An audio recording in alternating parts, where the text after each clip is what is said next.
Okay, welcome everybody to our live stream. International Master Will Pascal. We are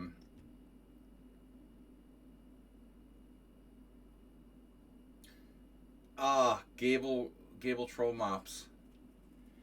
You hate kebab? We're for a company that stabilizes that shit. I recommend not to eat that. Don't fall in the vat. But guys, on a serious note, I'm worried about Astrobate. I mean, he's been gone for 2 weeks. And the last communication we had from him was this back in on the 24th of February. I didn't understand. Here I'm going to share it in the tournament chat. But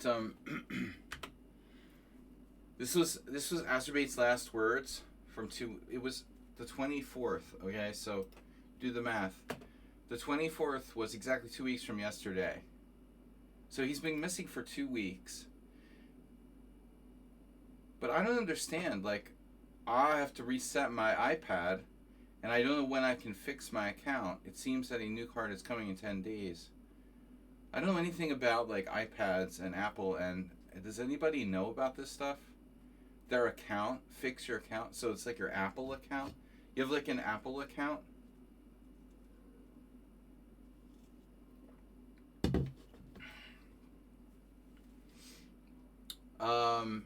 Anyone know anything about Apple iPads or devices, and like you have like one universal? Is there just like one overviewing like universal Apple account or something? Is that how it works? Because I haven't used Apple anything. So Astrobate's been gone for 2 weeks. I'm concerned that it's something worse than he just had to get a new iPad. I mean, I don't know. This is serious. He's been following my stream for like 9 years, and he's never been gone for more than a few days. So this is really very upsetting. Astrobate is like part of a very important anchor of the community. You have one account. Is password lost? You are lost. Wow.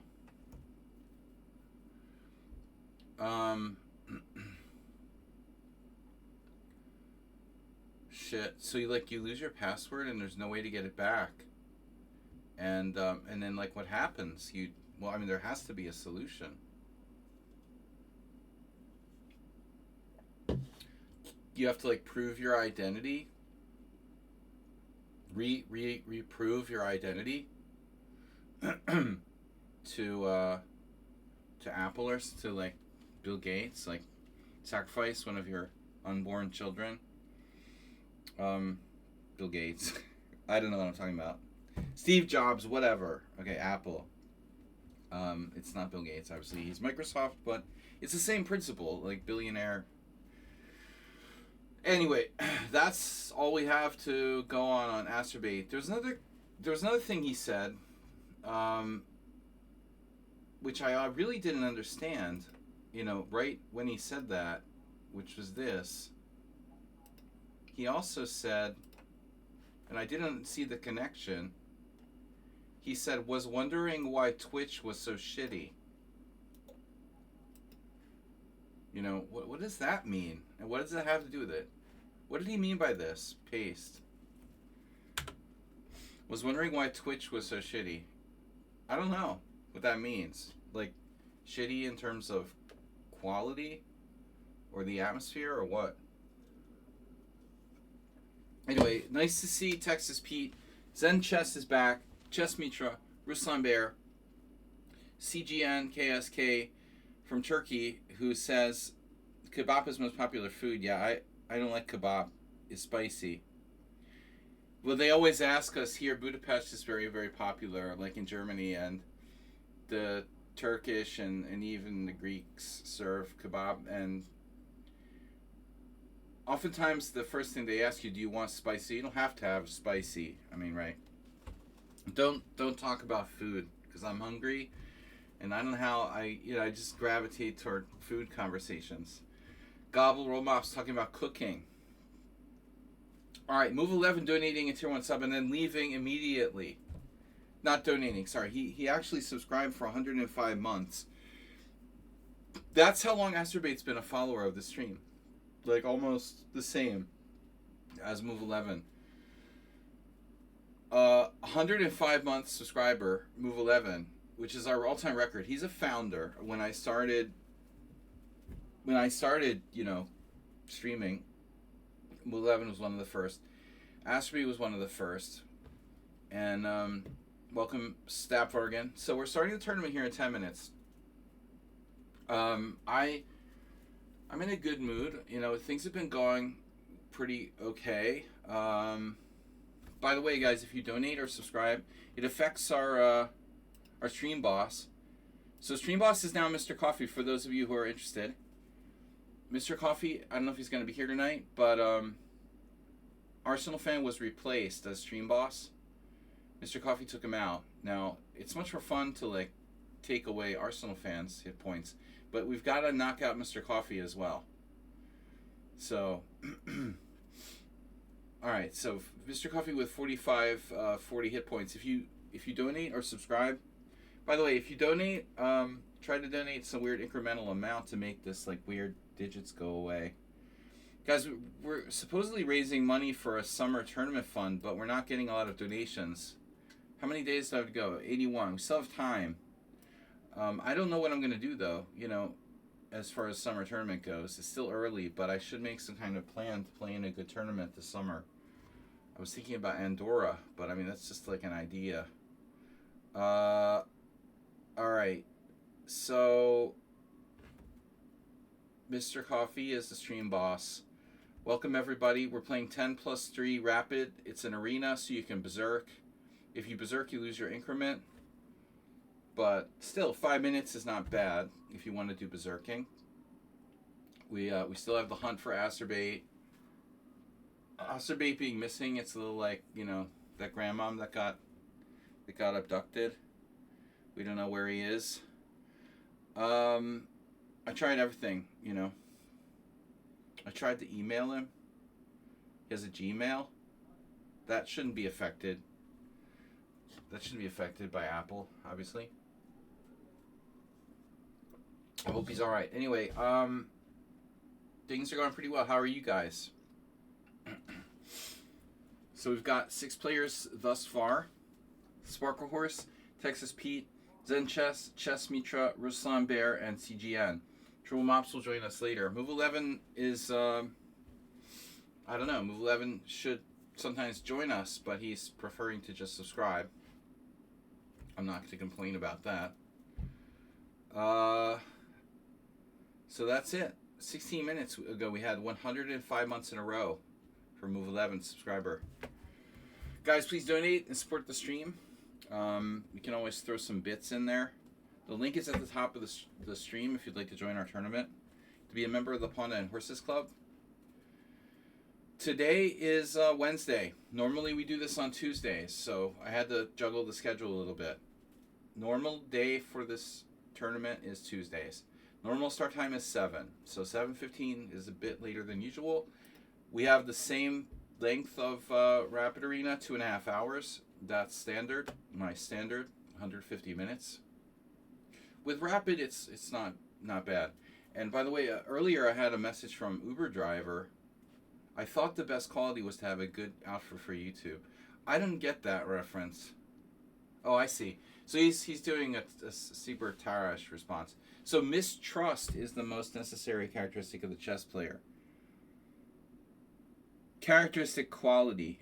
Uber driver doesn't do words over 8 letters long. You can see 1, 2, 3, 4, 5, 6, 7. 1, 2, 3, 4, 5, 6, 7, 8. Kind of like one president I know. But characteristic and necessary. Now, Tarash was like German, right? So this must have been translated from the German. I don't know if Tarash actually used, words that are longer than eight letters. But we know that Uber driver doesn't, so he changed it to the best quality. Tara said mistrust is the most necessary characteristic. of the chess player. Now, my only question is it mistrust or distrust? And are they the same thing? Do we have any linguists in here? Are they both the same exact word? Mistrust and distrust? I'm curious. Inquiring minds want to know. I'm mistrusting this translation. I thought it was distrust. I have a distrust for humanity. Distrust of humanity. Jeroen KK is here. Distrust usually arises from evidence or experience, while mistrust often stems from unease or general suspicion. Okay. So distrust kind of implies like you had trust but you lost it. And mistrust is like a more general, like you don't trust anything. Very, very interesting. Okay. Thanks, Move 11. Get your AI on. Now when I think of Claude, I think of Claude Bloodgood. They named an AI after a chess murderer. The infamous Claude Bloodgood, who murdered his mom, I think. And he had built up quite a high rating while he was in jail. This is happening in like the 90s, the early 90s. You just ordered some Indian food. Because you're a Zen Buddhist or what? Don't talk about Indian food, guys. Stop that. I was just looking at Indian food earlier. The Grob fella. Don't talk about food. Alright? Don't mention the war.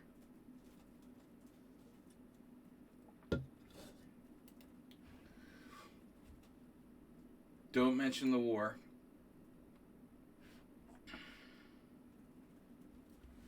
Okay. What else is happening? I played a good game. I'll show you guys tomorrow night.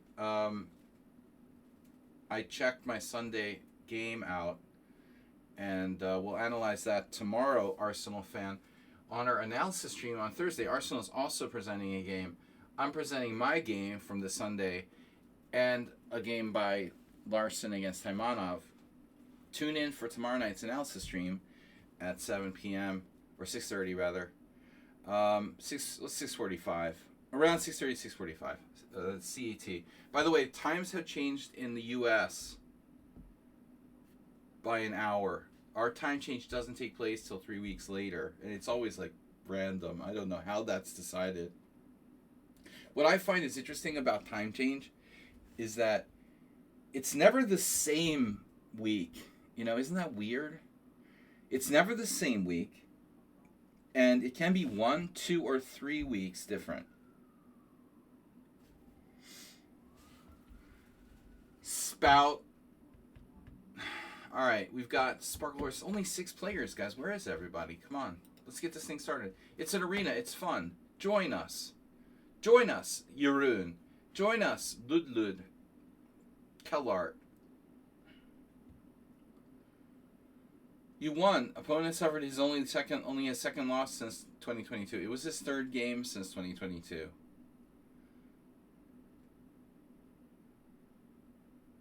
He didn't tell you that. But still not bad. You know what I was thinking actually? Arsenal fan. Wonder what is the world record for draws in a row? I was thinking about there was this Hungarian Varga Peter who was doing it for a while. He was going like Ding Ren, you know. No, Ding Ren had the undefeated, right? The undefeated record. Like he had some wins in there and lots of draws. But Peter Varga had 75 draws in a row or something like that. I wonder what the all-time record in draws in a row is. I bet it's like a Hungarian IM. We've got a couple of them here. Kishpal does it too. He draws every single game. It's a way of keeping your rating over 2300. Karoy Tibor is doing it. If I can get my rating back over 2300, I can just start doing that. I have to play on a higher board, though.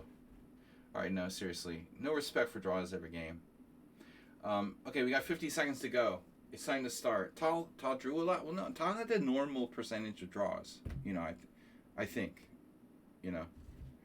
He had the normal percentage of draws. Not too much, you know, not too little. Like the proper proportion. Probably like a third of his games were draws or something. I mean, it's like... That seems normal. I think the draws are an important part of the game. And just accept them and you move on. You don't like hate draws. I don't want to draw. I just lose instead. I hate that. Alright, so... Redusa up to 2300 now. Wow.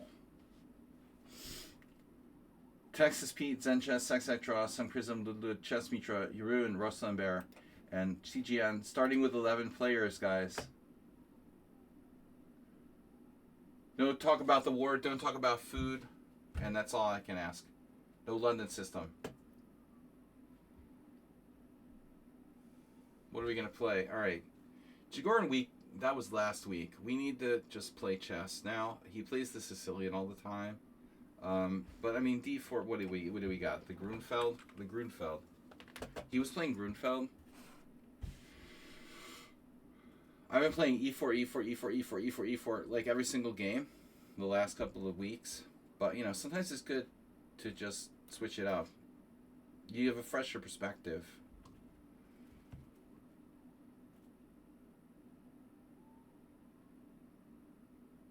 Refresher perspective. Now we could berserk, but I'm certainly not gonna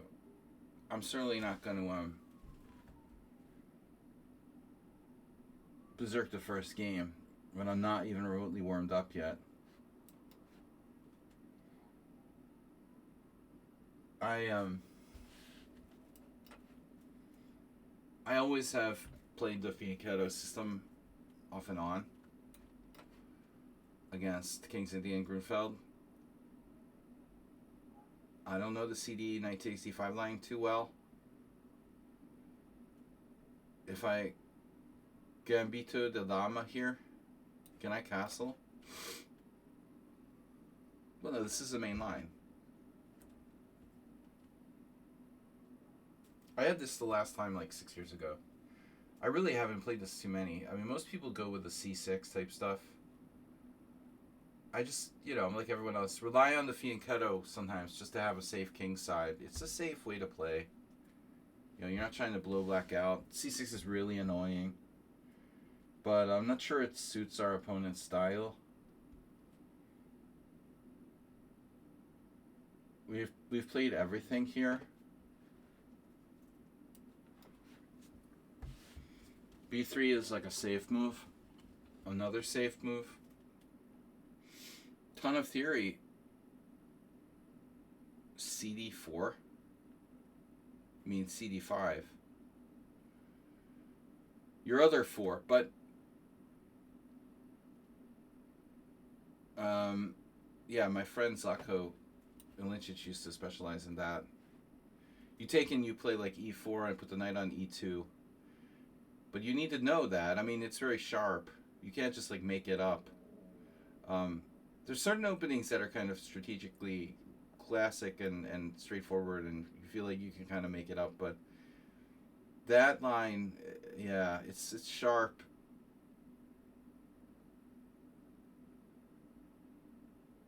Yeah, I don't know what you're talking about. CD4. How do I play CD4?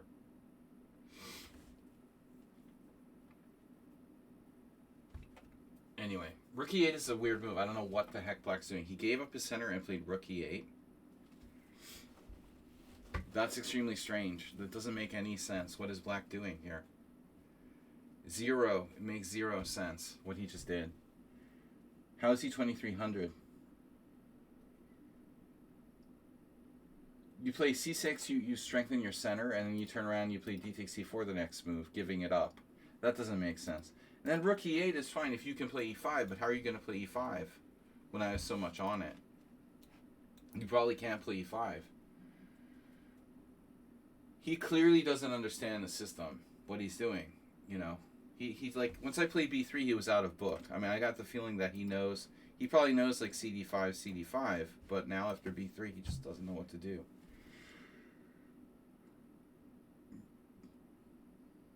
I was just seriously considering hanging a piece. I don't know why. I really want to hang a piece here. Trading queens, not ideal. But queen, you know, queen c2 walks into bishop f5. Queen c1 is also, you know, it's like substandard, you know, subterranean. Queen c1 protects. I don't want to just trade queens, you know, with queen b3. I mean, I guess my position is okay. Yeah, it would fix my pawn structure. I'm still much better. I don't know. It's not like an attacking position, so I think I could play queen c1. It's just a little awkward. You know, all of the other moves are awkward. I mean, you know, bishop c3 is awkward. Queen c1 is awkward. This is probably the number one move. If you trade queens, you fix my structure and you make one big island. But you would probably reduce some of the danger.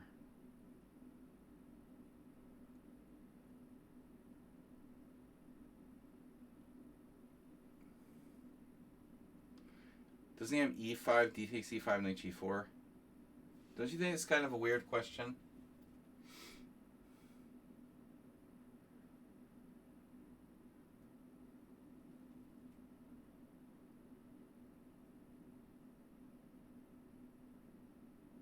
Wouldn't I just take with a knight on e5? This is not the Budapest Gambit, man. What black did is ridiculous. Come on. You can play d takes c4, and if you want to play d takes c4, you play it on move 6. I mean, it's obvious. You know, you take here. That's a main line. You take on c4. I play knight a3. You play c3. Everybody knows this. I had this game with this kid. He's like an IM now, probably, an Israeli kid. Eli something. And I can't. There were two brothers that were quite strong. Back in 2017, in Budapest Spring Festival. Eli, I can't remember. All right, anyways, but you know, when you're playing like a Israeli kid, that's bad because like all the Israeli grandmasters play the Grunfeld. Like, which one of these guys is his coach? Avruk, Mikhailevsky. Okay, 94. Smirn. Everyone plays the Grunfeld who lives in Israel. Okay, 94. Gelfand, maybe not. No, he did. He did play the Grunfeld, I think. 94. What is this? Another unprincipled move. Our opponent specializes in unprincipled moves. He's an unprincipled move specialist.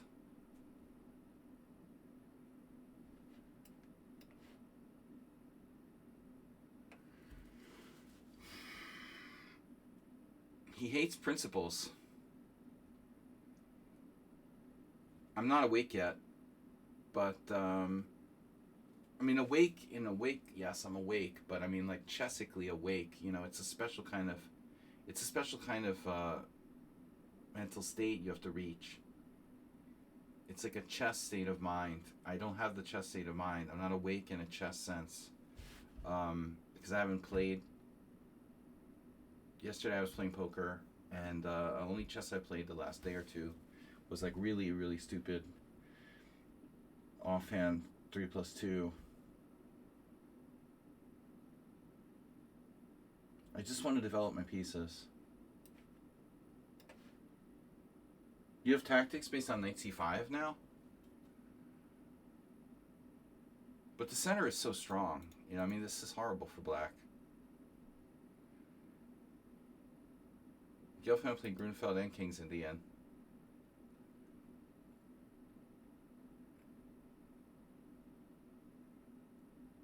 can play c5, but I mean, the problem is like his position is just not good. He can solve some problems, but not all of them. c5 solves some problems and makes other problems. Fundamentally, he fucked his position up like, really badly with d takes c4. c5, dude, look at my bishop on g2. I mean, this is and you're encouraging him to make moves now, influencing your game influencer.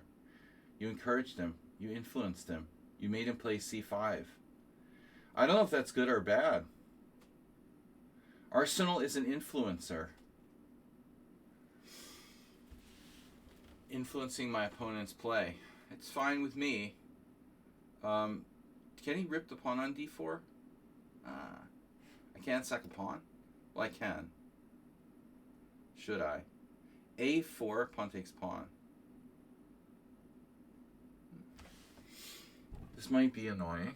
Alright. Influencer. You told him to play it.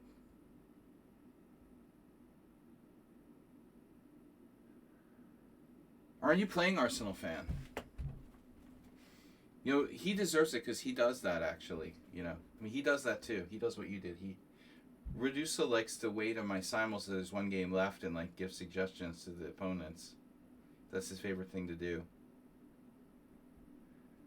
Okay. Well, I guess, what I can do. I mean, if I have to do it, I can go back. There's always that. Just go back. Go back where you came from. You got to defend d4? Okay, you go back. Whatever. I'm still better. Ruslan Bear already getting a win? What is that about? Who did he beat? Now he's playing Uber Driver. Oof. It's a French, and Uber Driver's white. In a... Oh, knight f6. It's a Rapport variation. Ruslan Bear versus Uber Driver. What is Ruslan Bear? He's playing the Rapport. He takes the bishop very solid. I think it's a weird choice to play the French against Uber, who plays the French himself. He really likes that French type of stuff. Classical player, the Uber Driver. He's classically dogmatic, but we love him anyway. And he never uses words longer than seven letters. Keep it simple. Stupid. Alright, so what's up? We're still better. The center is still there. And c5, it's half a dozen one, six the other. You put pressure on my center, but you also open a long diagonal. So, I mean, it is the normal idea in the Grunfeld to play c5, but he played c6 and then c5. So it's still... He's keeping the tension. Alright, long game. Pretty long game.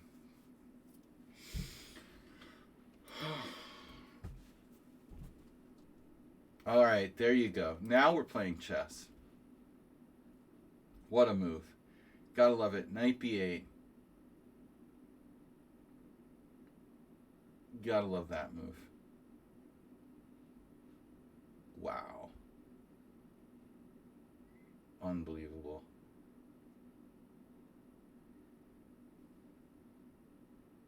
Just an amazing move. Just in time. You want to play knight e5?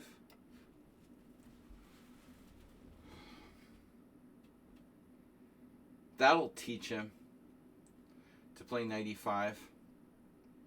I mean, shit. That'll teach him to play knight b8. See, you start getting these like weird dementia type of symptoms. I'm like dyslexic. I've never been dyslexic.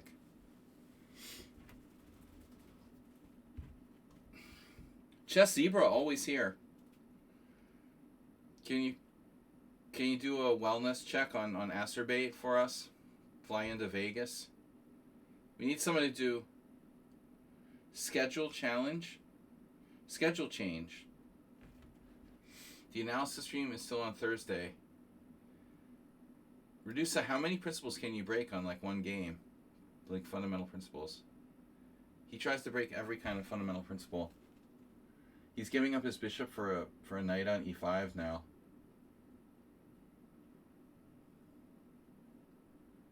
The dude just loves breaking fundamental principles. All right.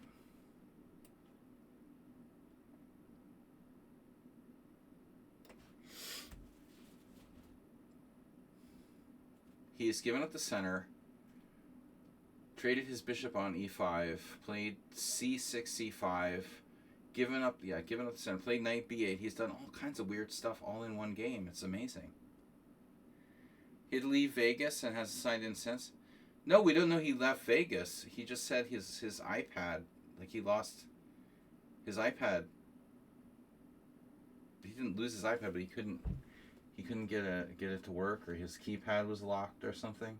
Maybe he couldn't log in. I don't know. We're gonna need a wellness check.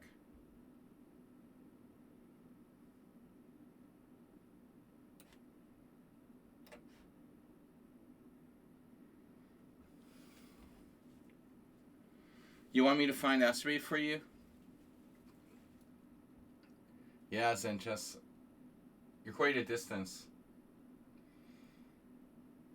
I don't know. He said his iPad had keypad. He'd been keypadded. I don't know, whatever that means. Wow, so Redusa just lost a piece. That's kind of a weird blunder. You can find anyone on the internet? Really, Zenchess? That's kind of scary. You're in Bob territory. Oh, God. It's like Candyman. Don't say Candyman in front of the mirror or whatever. This is such a weird game. Okay. Back tournament. I'd rather you look for him than Bob.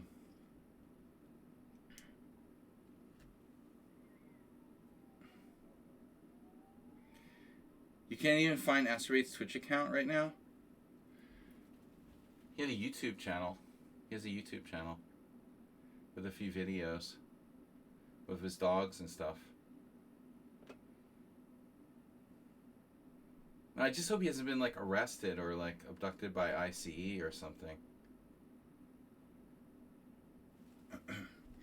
All right. He's an American citizen. He's not even like Hispanic. So I don't think he got arrested by ICE. All right, e4.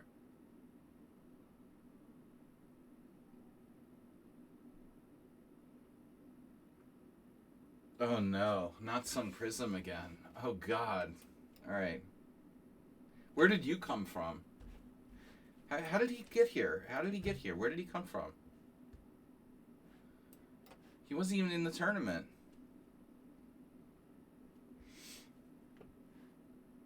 You haven't seen an ancient in 3 days?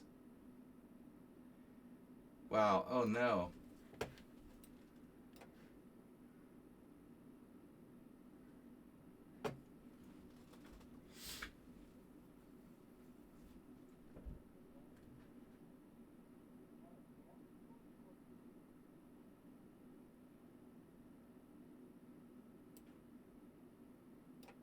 Was this what I do here? Now I can't remember. Wow, he's like an expert on this? McCracken? Mr. McCracken. Calling on Mr. McCracken. He played A3. Okay. A3 is always a good sign, because that means they don't know what to do. He who hesitates is lost. Wow, the E5. In response to C5.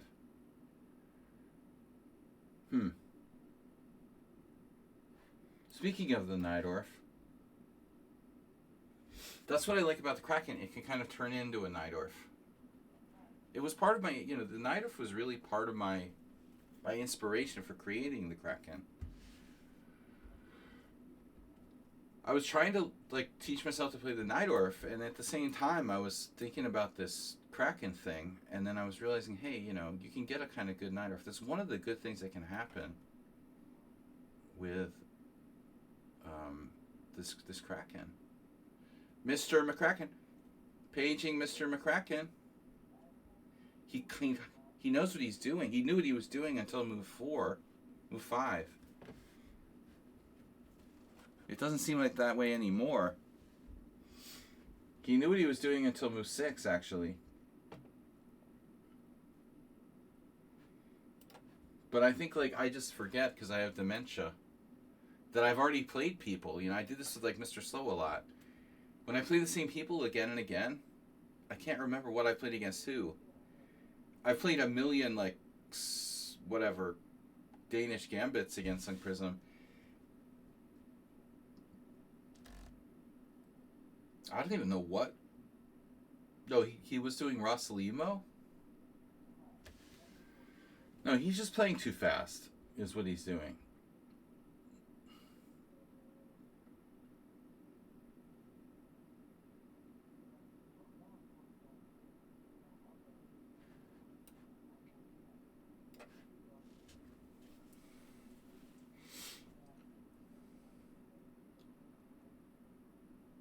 Your opponent left the game for like half a second.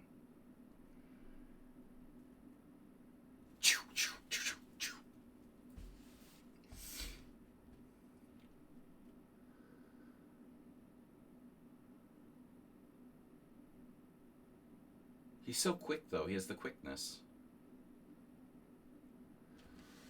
The tension, you know, the tension. He has attention span problems. I want a castle. The question is when, really. Maybe I shouldn't castle. I can wait on... Though F5 can be dangerous in some positions, I'm a little concerned about F5.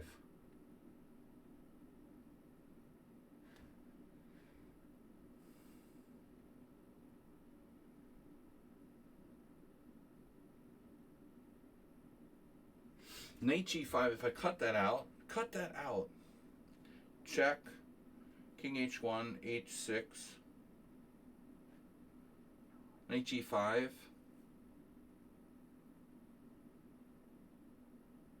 See, no brain, no pain, man. If you don't think, it's like easier. That's the thing I just realized this week about people who play for time. You know what it is? They're like fucking lazy, you know?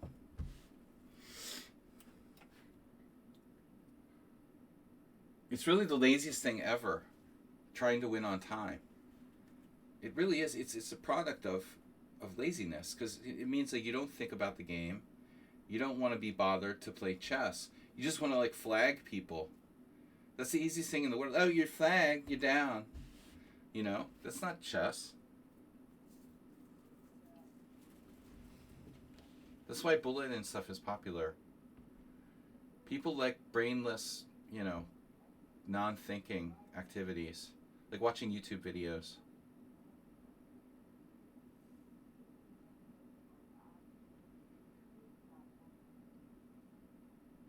But his generation, Sun Prism is young, and he's part of the watching like videos on TikTok generation.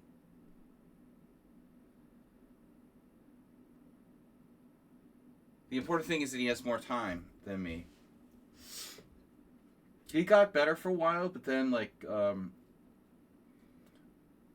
sort of stopped playing as much, and then when he came back, he was back to like playing fast again. No, this is just a new theory I came up with recently. Are you threatening C4? That actually is a little annoying. So, alright.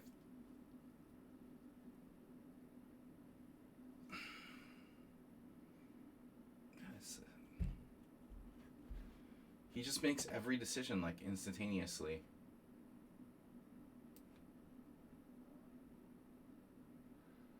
Wonder if I should even take. Oh no, knight a4.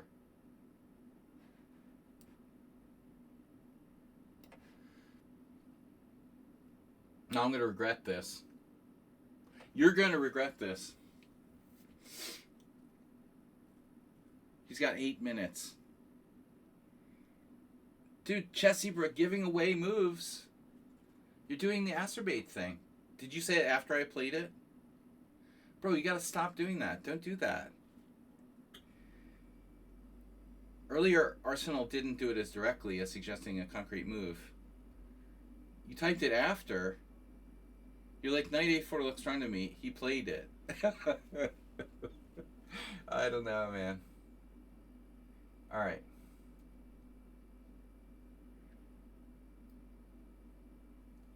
Boldly going where no man has gone before. So I like complaining about people not using their time properly. My time management was a little bit bad on Sunday. I had this game, and the problem was, I'll show you guys tomorrow.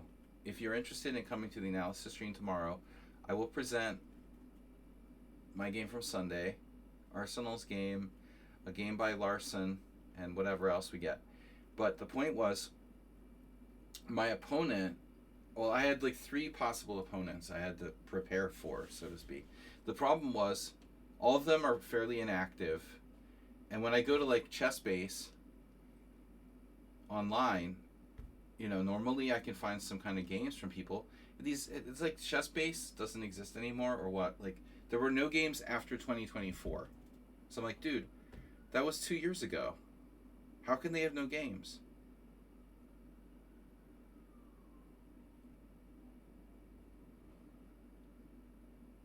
You are insane.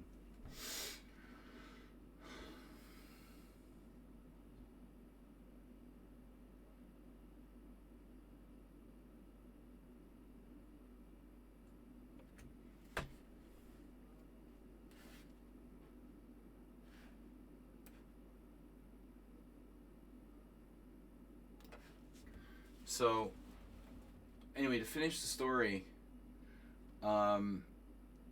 so not only do I have 3 opponents, but like 2 of them, ChessBase is claiming that they have no new games since 2024. I'm like, dude, come on.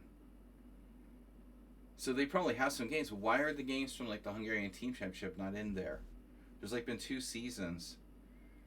They should have like a bunch of games from the second, you know, the last 2 seasons. So I couldn't even find like the most recent games of these guys. And I just prepared based on the games I had up until 2024. And the guy that I played, the one that I ended up playing, what the hell is going on here?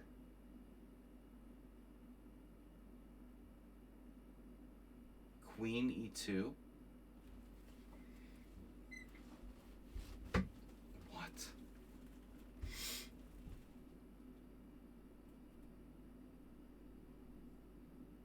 I don't understand.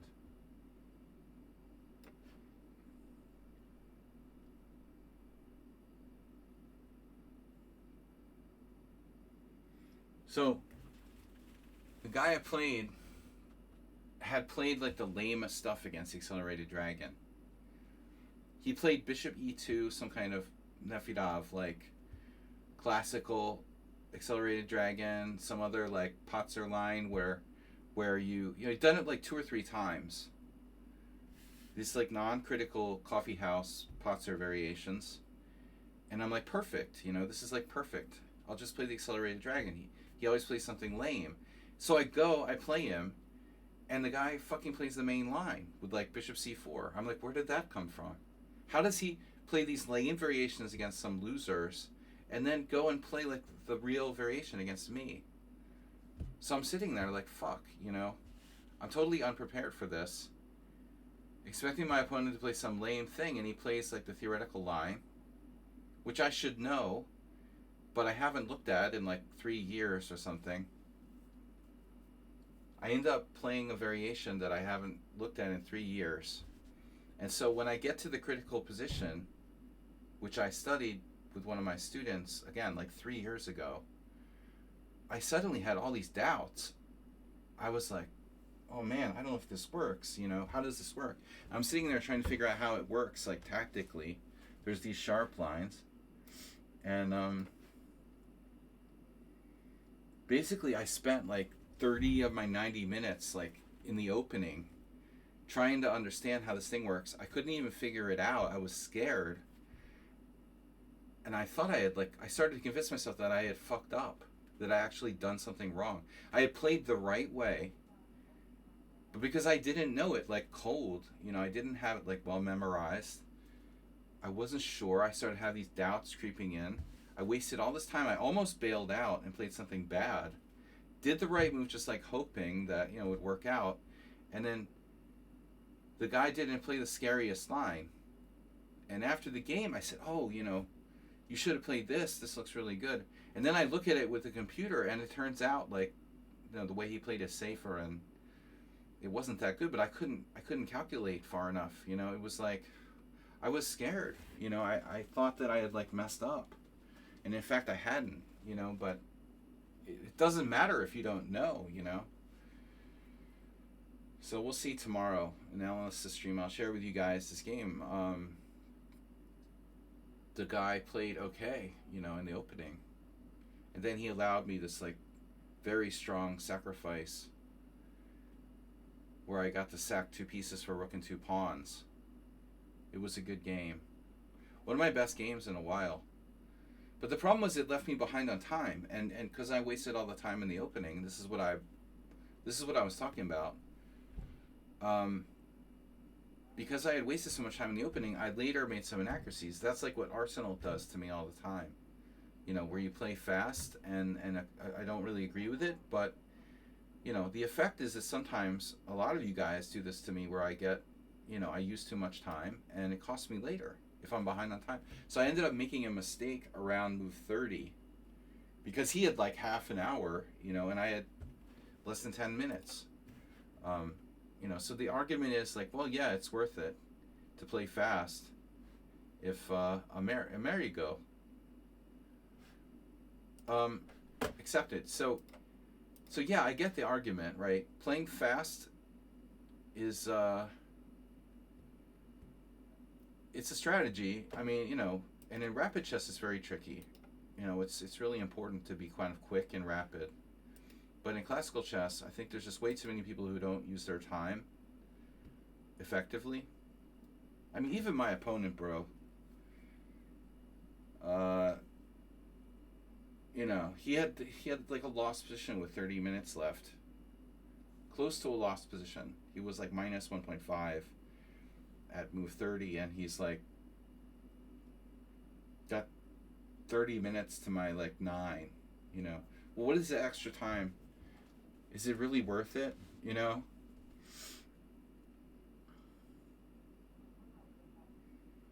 you have to, it's a trade-off. I mean, nobody can play perfect moves, especially, in a faster game, but I think we've got to at least make the effort to try to play the best moves as much as realistically possible. I feel like too many people are just lazy. They say, oh, well, no, this is a practical approach. But in reality, they're just lazy, or they have ADD and they can't concentrate. You have to be able to concentrate deeply. So there was a guy who was going to play d4 against me. Luckily, I didn't get paired with him. I was concerned about him. Plays the London. Oh. He played the London among other things, but mostly d4. I really didn't want to face the d4 guy. Why is Reduce always plays d4? Okay. I was like, what do you do against d4 players? Yeah, it's a little more solid.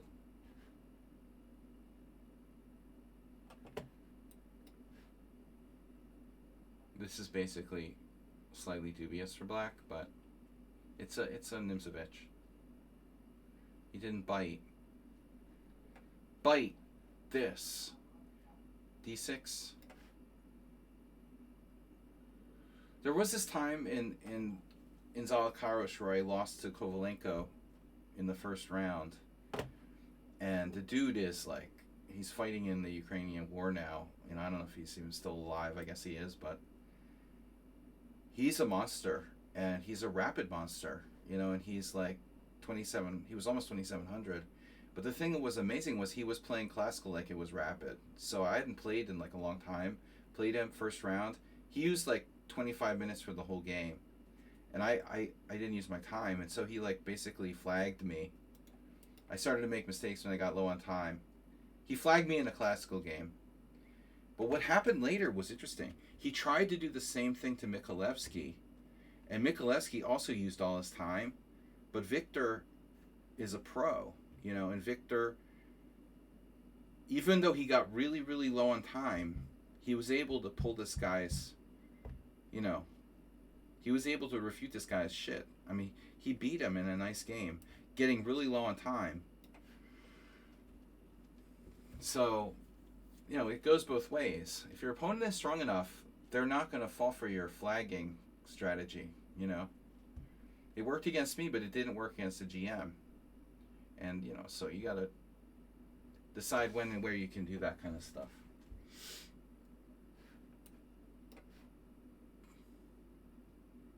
I think I had this once before. It's like my game with Kojak. Kojak. Do you hate the London enough that you would actually play poorly against it? No, I played it, but I mean, I played it against some guy in the Youth World Senior a couple years ago. I enjoyed beating it. Actually. No.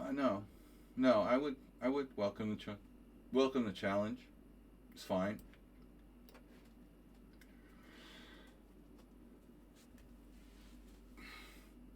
So we had this before, and this is a position that's interesting. There's more than one way to skin the proverbial Mr. Coffee. By the way, guys, if you donate, Mr. Coffee's a stream boss. If you follow, donate, subscribe, it takes away Mr. Coffee health. So you can give up the bishop and play for dark squares, or you can take the light square bishop and, just say, well, I've got a bishop. I like this strategy better. I'm a dark square kind of guy. Dark meat, turkey. Right. So we had this before with Kojak.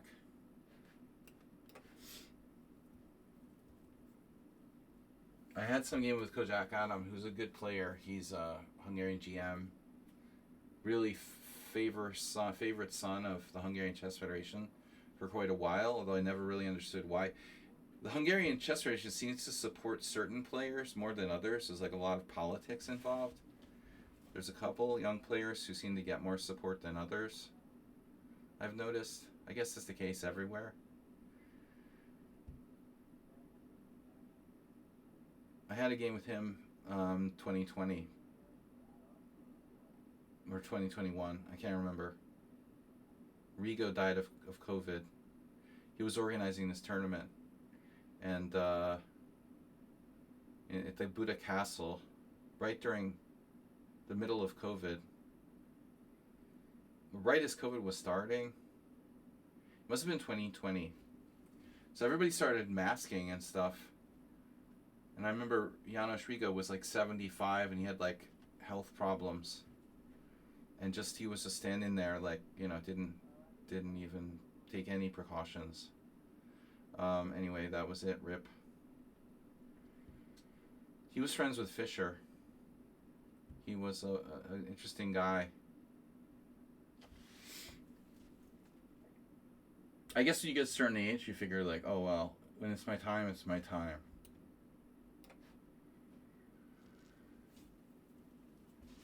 So I'm going to play, we have a lot of strong players in this tournament. Texas Pete, 22 plus. Staffvargan, 22 plus. Uber Driver, around 22, or should be. Saxac Draw, 22. Zen Chess, 22 plus. Redusa, 2300. Jesus. This is quite a different game from the first one you played against me. You know, I did a similar sacrifice like that at the World Senior 2 years ago, and it just didn't work. But maybe it's okay here.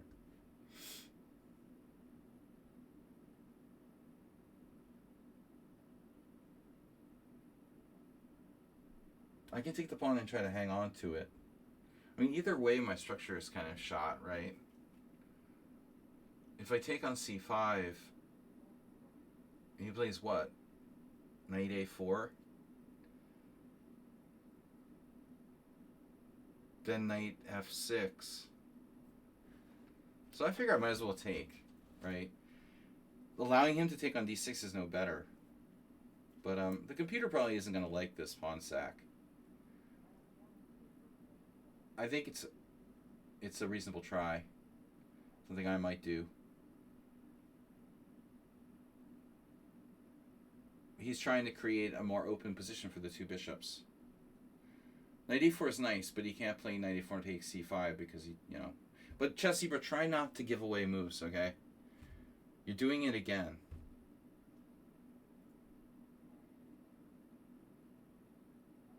You really gotta, like, I'm gonna have to put the stream on like a delay or something. You could say, well, that's an obvious move, but still, you know, one man's obvious move might not be. We're gonna have to put a muzzle on chess Zebra. Maybe I'll have to time you out. Although, you know, it's cool that he's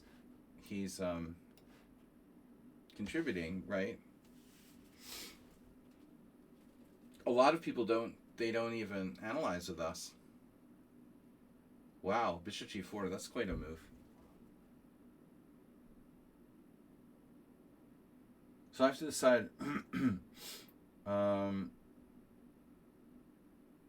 know, how much I'm willing to, you know, I'm not that worried about the pawn. You know, I think I've got to give it up.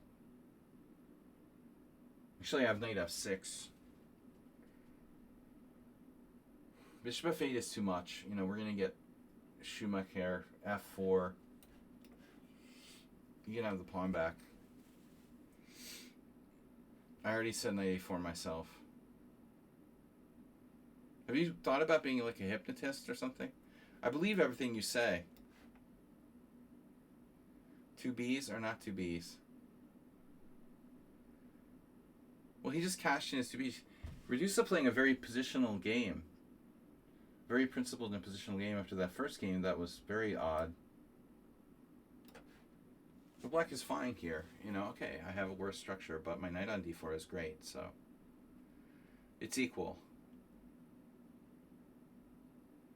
The master of structure. Master of puppets.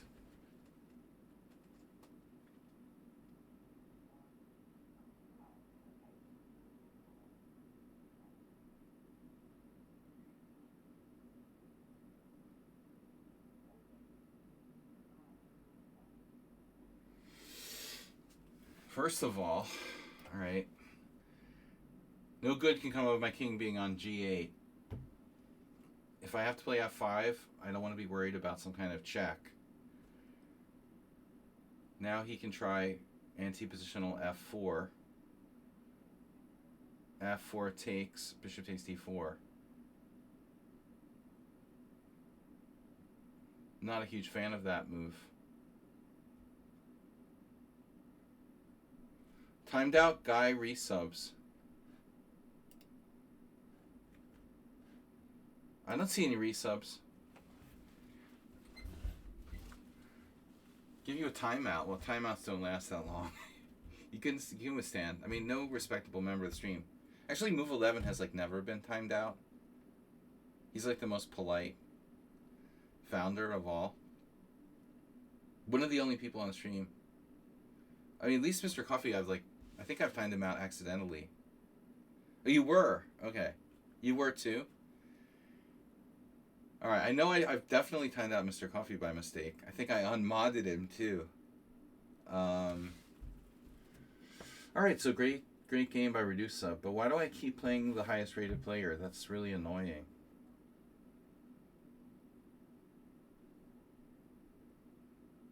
He's like a totally different animal from the first game. He was like, I'm sleepy. I'm really sleepy. Say that again.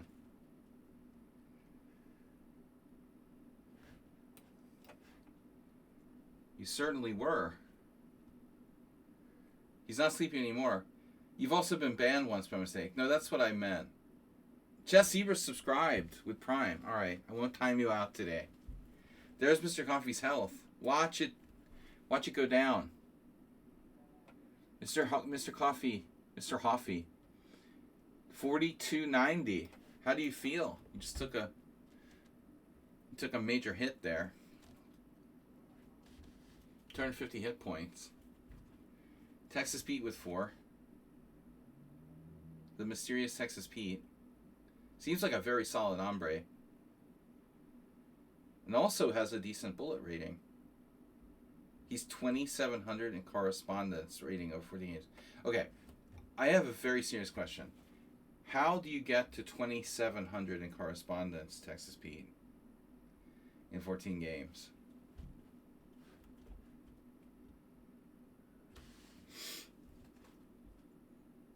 God, it took me like a year to get to a year. It took me like my whole life to get to like 2,300. He's 2,700. Wow, Queen G4. That's the highest correspondence rating I've ever seen, Texas Pete. Since almost no one plays correspondence, I mean, it's hard to find opponents that you would like crush that are 2,300.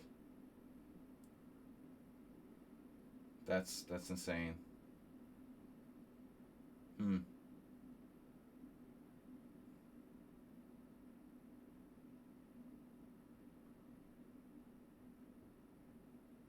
Dude, you won most of your games versus lower rated players. How would you get to 2,700?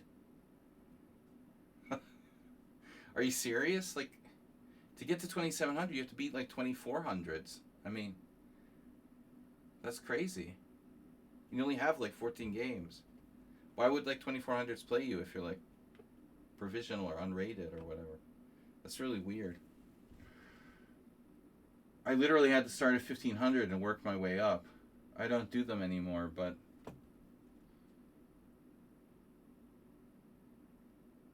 wow, F5.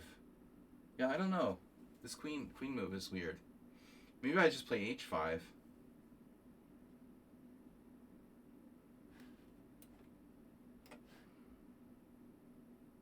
Is he like trying for some sort of cheapo here or something?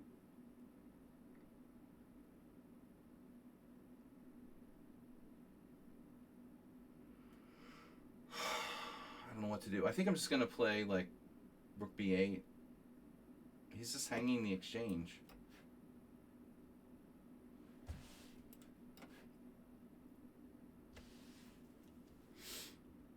Yeah.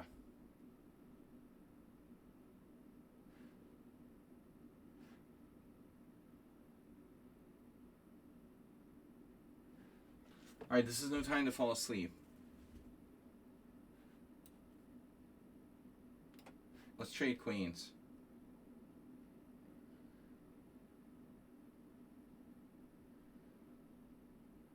I've definitely never seen anyone with a 2,700 rating here in correspondence. But not many people play it.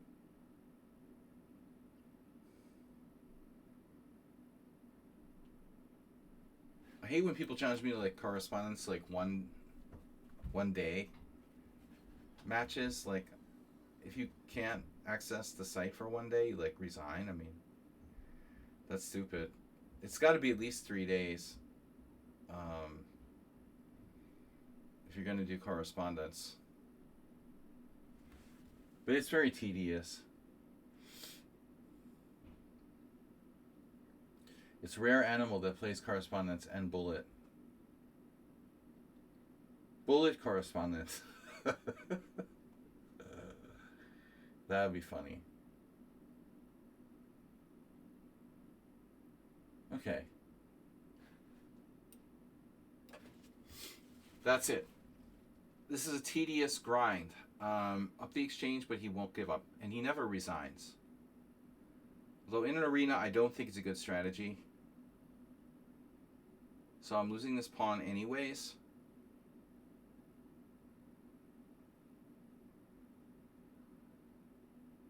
What price pawn? Alright, I'll tell you what I'll do.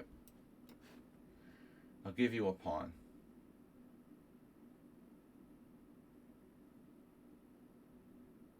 I don't think I can defend it anyway, so I'm going to lose a pawn.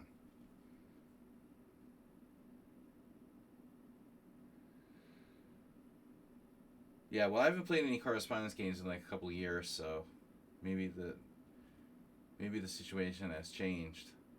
But I was just accepting challenges from like random people, you know. So if you start out with a low rating, it's gonna be very hard to get to 2,700, if not impossible. All right. So first off, the bishop's got to go.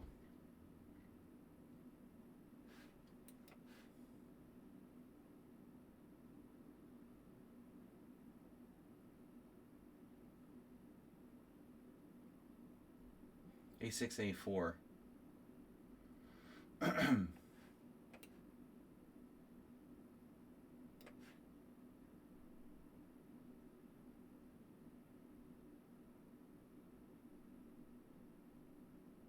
What a move.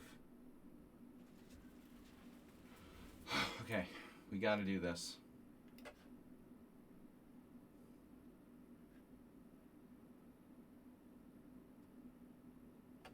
Not really the spirit of the arena.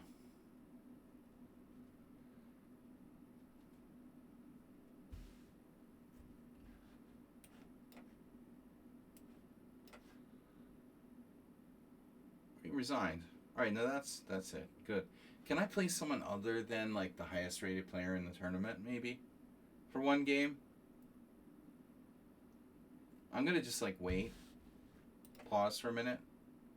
So that like Redusa gets paired with someone else, so I don't have to just keep playing the single highest rated player over and over again. Maybe we'll just pause for a minute. Alright, or just the same player for that matter. I don't even care like who I play, but I don't want to play the same player like 20 times in a row. Incognito. Oh, okay. You're incognito. Nito, for short. The GDR got its last medal in the male chess Olympiad in 1995. That's funny. That is funny. Incredible.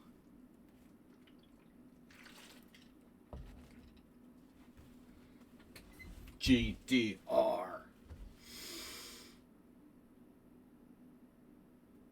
The Austro-Hungarians were second.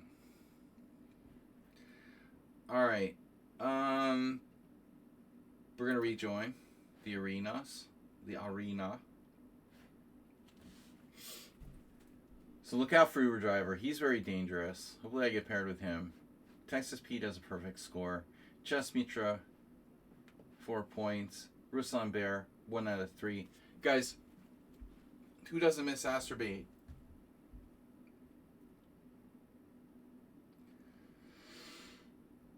Zen Chess, are you still with us?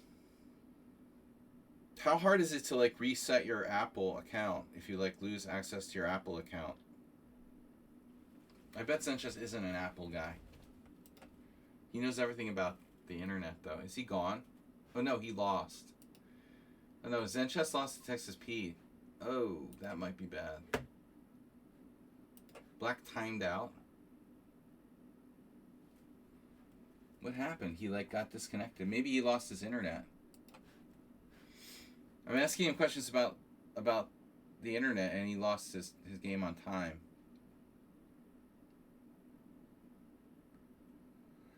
Zencha said he was ordering Indian food. Maybe he had to go answer the door. How's Indian food in Nebraska anyway?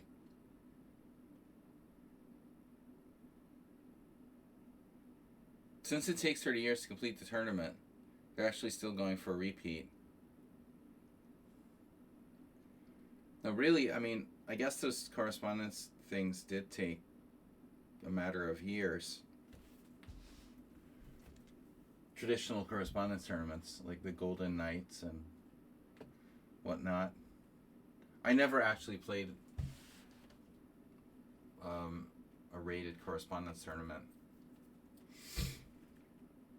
but I was old enough to. I mean, certainly, I thought about it. I was tempted.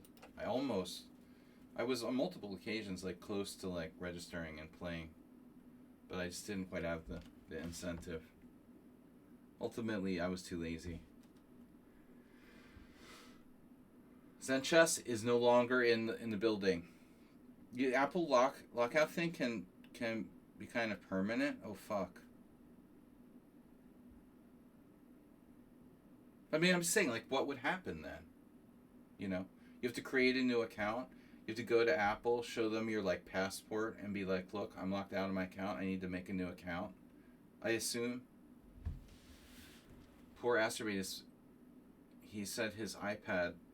He was like, "Yeah, there's some kind of thing about the new iPad, so some kind of keypad issue, and so maybe it initially was like an issue that wasn't his fault, but maybe he did something like that. You know, like you're talking about. You know, maybe he tried because the keypad thing was like has a bug. Maybe he did something to lock himself out permanently. But he hasn't been here in 2 weeks.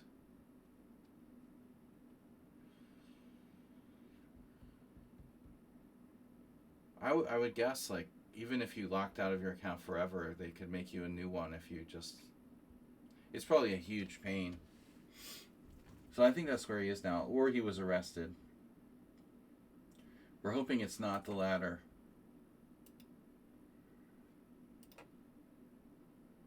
His like roommate kept threatening him to call the police and stuff every time they had a fight. I mean, or you know, had a disagreement or issues. You know, so it seemed like it was kind of. He lived in a sort of situation where his landlord or roommate or whatever you call it, like the owner of the place where he lived. I'm sure masturbate's difficult, but I think the guy was kind of taking advantage of him a little bit, you know, leveraging this over him a lot. Like every time his dogs did something bad, or you know, he would threaten to like call the police or like kick him out or something. Landlords are great. Living with your landlord. People are bad. I mean, they can take advantage of people. I think the guy kind of takes advantage of him in a way. He pays, you know, to live there, but then he can keep leveraging this like threat to kick him out. And so he was under a lot of pressure all the time.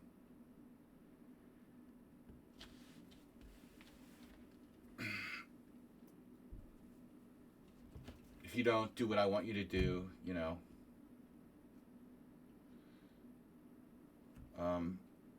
I'll call the cops on you.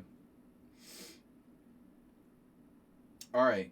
Now we're playing a new opponent, finally. Okay, so that worked. Yerud. Sveshnikov Maestro. So I don't know. I like playing different stuff. I don't want to play e4 all the time. We had a d4. I don't like feeling like... I'm not feeling like berserking. I like the longer game. You guys are welcome to berserk. Tip your landlord. Yesterday I won a poker tournament and we had to tip the dealers. I mean, you're supposed to tip the dealers.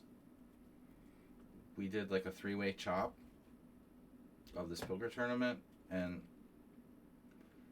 honestly, I never really know exactly how much you should tip in that situation. I don't know, it seems weird to even have to tip the dealers. It's not like a cash game. In a tournament situation, it's totally different. They should get paid. I mean, you're already paying like a premium to play. I mean, I don't know, man. That's the expectation. I don't want to be cheap, so I tip them, but that's like, I tip them like, you know, how much? 8% of my prize or something.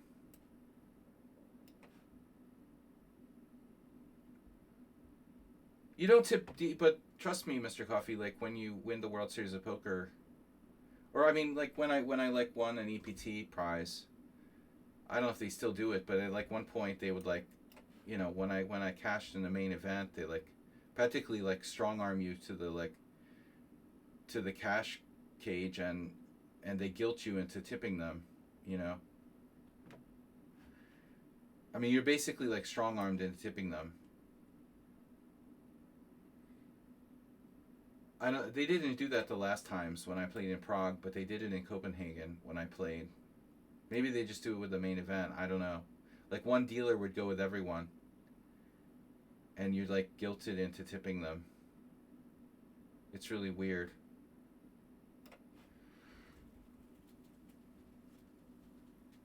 But here in Hungary, it's like poverty world. I mean, so.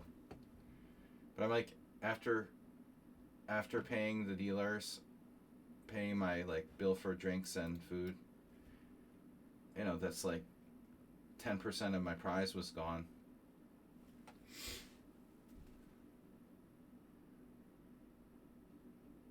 Anyway, how did we get on this subject? Tip your landlord.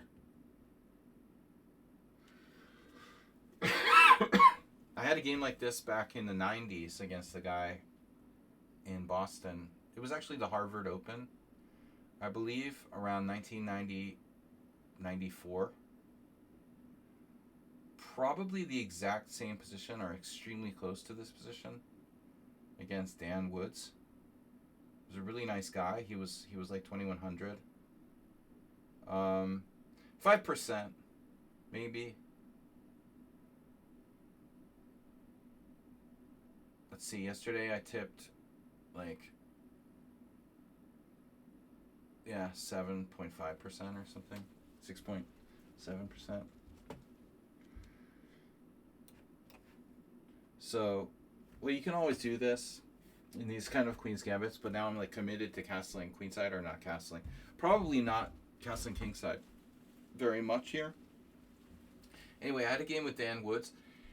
Dan Woods was a really nice guy. He used to play at the Boylston Chess Club in the 90s. And the weird thing about the guy was that he was extremely nervous. Extremely nervous.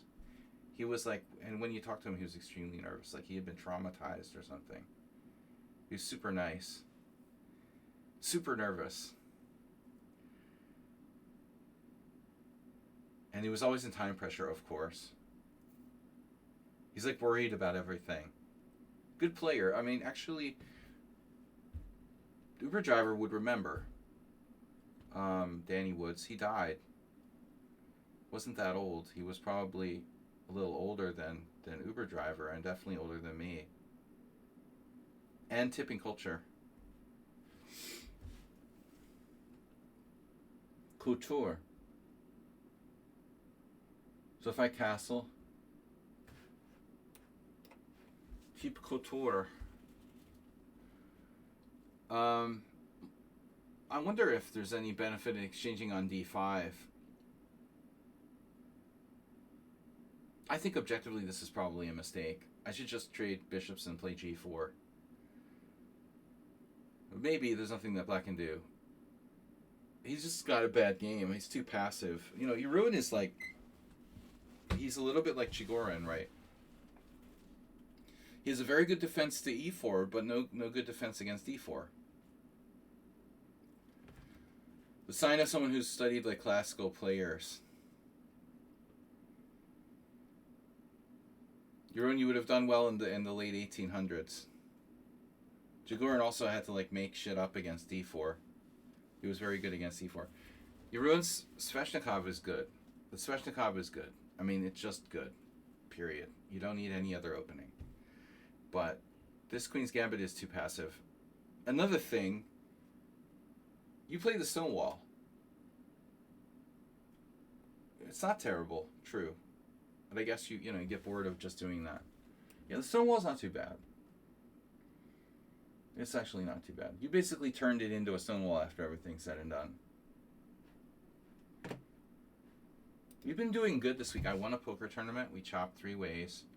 I won my game, really good game on Sunday. The last 2 rounds before that in the Hungarian Team Championship, I won and drew a strong player. I final tabled another poker tournament at a poker club a few weeks ago. Another sit and go I busted. But anyway, chess and poker. Live chess and poker has been going good lately. And, man, Mr. Coffee, if you don't buy me any, like,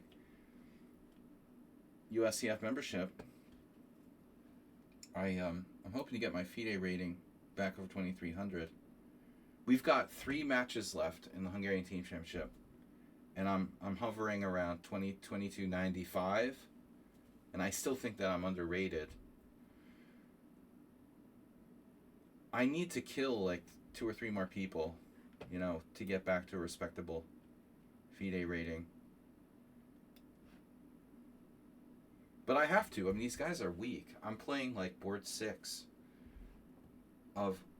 and my average opponents are between like 21 and 2300, but closer to like 22. Your TV certification lapsed?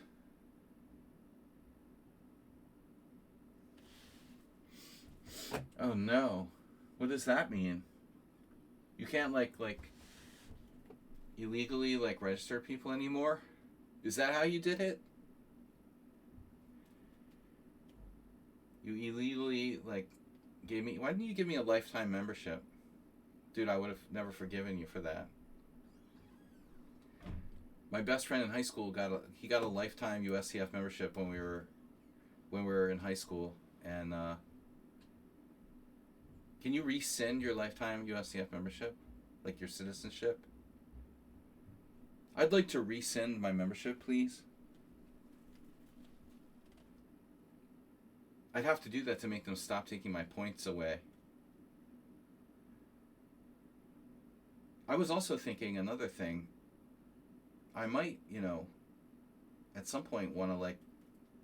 If I ever wanted to go back to the States to play, even on a partial basis, you might want to change your federation to Hungary. And then I could like Naj Gabor is going to New York all the time, playing in some GM tournaments. It's crazy, I'm surprised he hasn't been like deported. He's probably in ICE custody now, but he like goes to New York, plays in some GM tournament, and then flies back to, he flies back to Hungary. He's probably getting paid like almost nothing. I mean, but it's like funny to, why not? I mean, what else is he gonna do?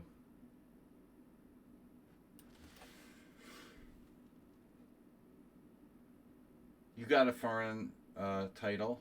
As an IM, I could probably get to play in some good tournaments. Oh, I hate that, dude. I hate that, Chessy, bro. I know. I had this like breakfast place I went to back in October when I met Mr. Coffee. Or November, whenever I was there. No, when it was, October, September, October. Yeah, there was this breakfast place, and they have like a tip jar, Ugh. Yeah, providing tips for no service. They make TDs do the safe sport training for sexual harassment yearly. Oh my god. And US Chess makes you pay $50 a year. Of course they do. Oh my god. Well, that's because they're like paying, probably millions of dollars in like lawsuits to, Susan Polgar and Jennifer Shahadi or something. They have to pay off all the sexual harassment lawsuits. So now you have to pay. You have to pay the sexual harassment training for them, because they're busy paying all their money to these people who like sued USCF. Oh, I was harassed by Alejandro Ramirez. Come on, bro. That's the biggest load of crap I ever heard. If it's talking, yeah, it's of course terrible if he like harassed some children or something. But Jennifer Shahadi like suing the USCF. Come on, bro.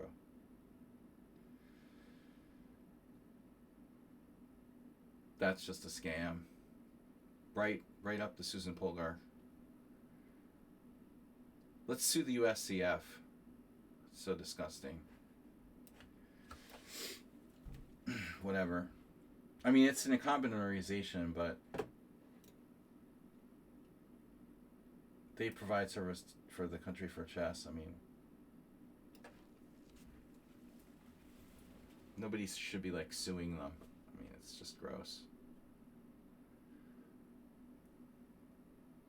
She was just like mad that Alejandro, I guess, got a better deal at the St. Louis or whatever. Not to make light of sexual harassment, like seriously, but like I said before, Alejandro Ramirez was never any threat to Susan, whatever, Jennifer Shahadi. I mean, it's just ridiculous. I'm not going to sack here. You're defending well.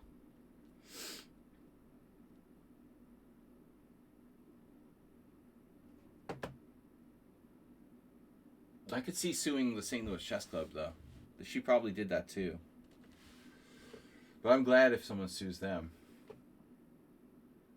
Stupid Singfield, billionaire, right wing. I would never play at their club. What's his name? Josh Hawley supporter? Disgusting. Alright, we're finally breaking through. That was a tough one, man. Jeroen really hanging tough. And he's still not even down a pawn yet. Good decision. You go to get no insurance from the USCF for anything. You assume all liability. Oh my god, I hung my c5 pawn with check. Wow, good to know. Alright. We're still better. Yeah, but I mean, like, that's crazy. You know, at that point, like, no one is going to be a tournament director now. Are you serious? That's insane. If the U.S. Chess Federation doesn't have, like, some kind of liability, they probably can't even get an insurer.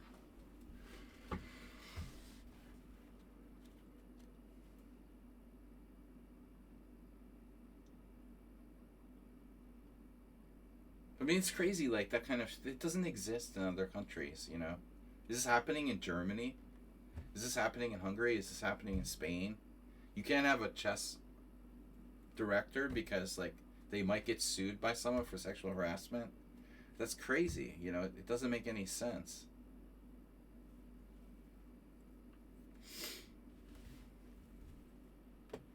Some ambulance chasing, like, chess parents or something? I should just take on G7. Can't.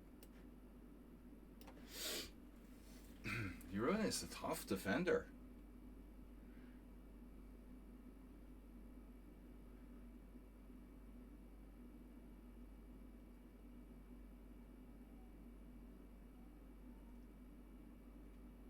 It's the chess director's fault. It's the tournament director's fault. They should assume all liability.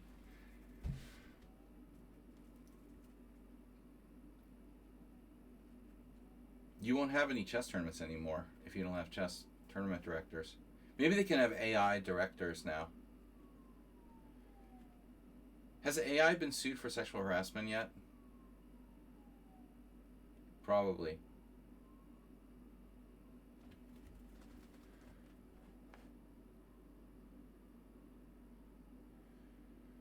Would I play in a billionaire's chess club who supports Josh Hawley? Are you serious? Of course not.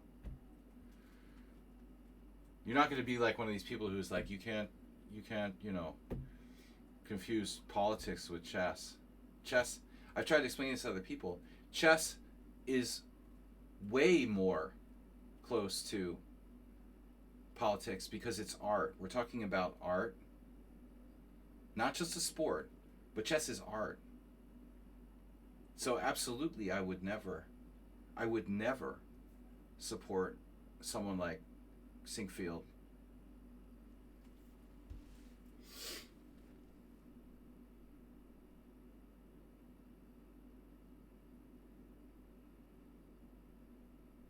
Check. But I mean, some people have no morals, so, they'll take money from anyone. I mean, where do you draw the line? Do you play in the Kremlin, official Kremlin tournament? Would I go to play in Aeroflot right now with Putin, for example? What's ultimately the difference between playing in the chess club of St. Louis, Sinkfield, and playing the Aeroflot Open? This is not because of any sexual harassment, but I think that chess is an art, and art requires and is very connected to culture, and if we don't protest as artists, I think that we're making a big mistake. Chess is not tennis, and then you could even argue that tennis is an art, okay? But I'm not playing the Aeroflot Open again, and I'm not playing in St. Louis with a right-wing billionaire running the USCF. And not even that. I mean, the dude took over the U.S. Chess Federation, hijacked everything. I mean, the entire Chess Federation was hijacked by him even before all of the sexual harassment stuff. It's horrible, dude. I hate the St. Louis Chess Club and everything that stands for. But Gary Kasparov or whoever, none of these guys care. They just care about money, ultimately. How can Gary Kasparov sit there and be like Mr. Democracy and play at the St. Louis Chess Club? Has anyone ever written an article for the New York Times about that? How is Gary Kasparov, a liberal supposed liberal supporter of democracy, how can he justify playing in a right-wing billionaire's chess club? It's just disgusting, You can't defend that. Because Kasparov he's a liberal Democrat when it's convenient for him, but he's not when it's about getting rid of Putin or whatever. But I don't think he's, as deeply invested as he should be. We can't just take money from every random billionaire and put it in our pocket. I'm sorry that there's not many sponsors for chess, but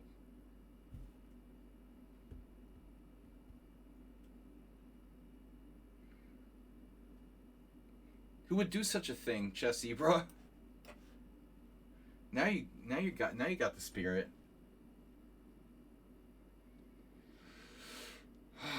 All right. Do my pawns have immunity or not? Oh no, e6. Oh no. Oh, what a beautiful move. Damn, you're like the tattletale in elementary school who just got scolded. Chess Zebra. He just got scolded for doing that, and now he's telling other people. Anyway, chess is an art and a sport. What did Bronstein say? Well, a lot of people have made this kind of quote.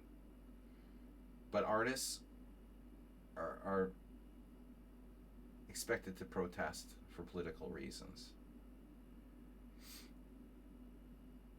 But ultimately, I guess you're just a sportler if you'll play anywhere for the money. It's like the guys who play for Saudi Arabia. in golf. What's it called? Let's play in Saudi Arabia. You know, with the money of that's a sport, but still, I mean, you got a guy who's like murdered a journalist, had him chopped up in the Turkish embassy. I mean, the Saudi embassy in Turkey. So you think it's okay to play in his golf, you know, the Saudi Golf League? Seriously? Get some like ethics. I mean, some of the professional golfers still have some ethics. Playing every opening GG. Oh, at Happy Pawn. I use made chess horses a lot. This is a kid. I'm a kid. Incognito. I'm not going to play in the Saudi Golf League. I'm not going to play the Arafat Open, and I'm not going to play at Sinkfield Chess Club for sure. But it's the same thing, you know. Supporting, you know, right-wing political candidates isn't quite the same as chopping people up, but it's close. In many cases can result in the same thing.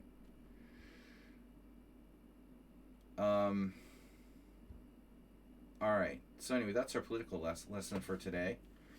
Sparkle Horse in first place, Texas Pete, Chess Mitra, Stepvargan, Uber Driver. Uber Driver's been quiet. He didn't respond. How do we get health points to Mr. Coffee? What are you doing? You're supposed to take his points away. He's at 40, 20, 90. 42, 90 even. We're supposed to get his points away. We didn't even give him points. Only Mr. Coffee can give Mr. Coffee points. He can pay his $50 tournament director fund. Use that money he saved from not being a tournament director to support the stream. You have to donate to increase my health bar. I like this. You know, it's funny. I didn't know that. You know, we didn't know that was how it worked. I don't even know how we figured it out. Like, Astrobate, Arsenal knew. Did he know that? Like, or we just discovered it by accident? Maybe Arsenal just donated a few bits, and I didn't know. Has anyone else seen the feature on another stream?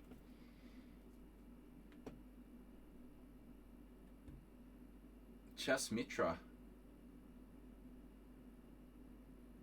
Oh, Jeroen's playing the Bird Larson.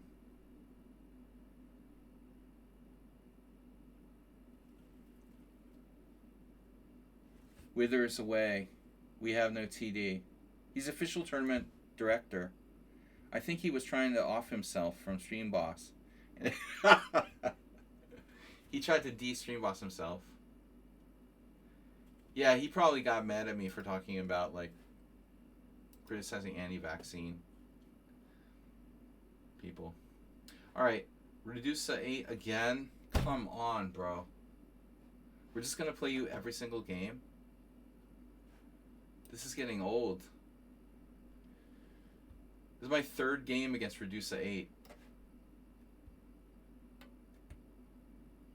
You think? Not only far right, but, you know, we're talking conspiracy theory stuff. But, you know, okay. You're entitled to have your opinions. Don't start, Eric Thread. Are you a provocateur or what? You're not even a subscriber. You can't start any scandals here. Don't provoke anyone. If you subscribe, maybe we'll let you, like, be provoking people. But stirring the pot isn't good.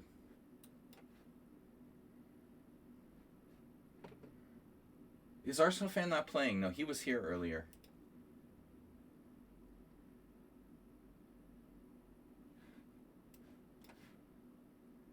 I don't know if I should play Bishop H6 this early.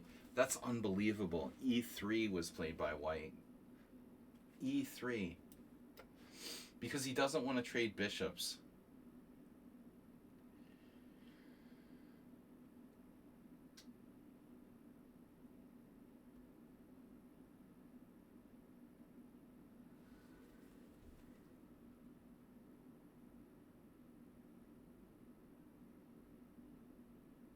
It's an interesting reaction, though.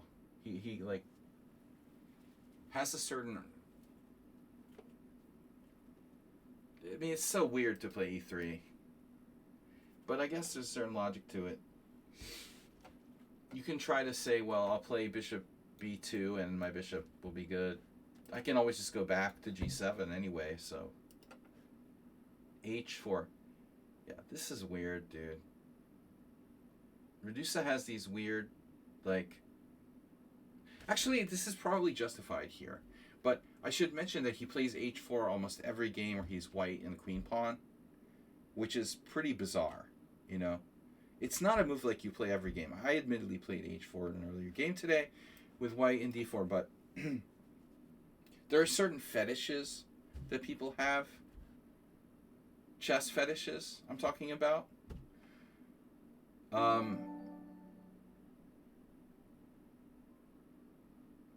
I think it's important to be flexible, and ultimately this is a closed Sicilian in reverse. That's what it is, actually. So anyways, I think h4 is valid here. The setup is valid. Sack Draw, thank you for donating. Gift sub, going to Flawless Corruption. You don't see the thing that is wrong with... I don't think it's wrong, you know.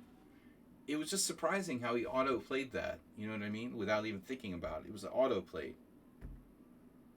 He's making my bishop look silly. Well, his bishop looks silly, bro. I think that both of our bishops... His bishop is attacking his own pawn. You serious? My bishop looks silly? I'm attacking his pawn. That's called a bad bishop, dude. My bishop is not a bad bishop. Mine is an active bad bishop outside the pawn chain. I'm attacking his pawn.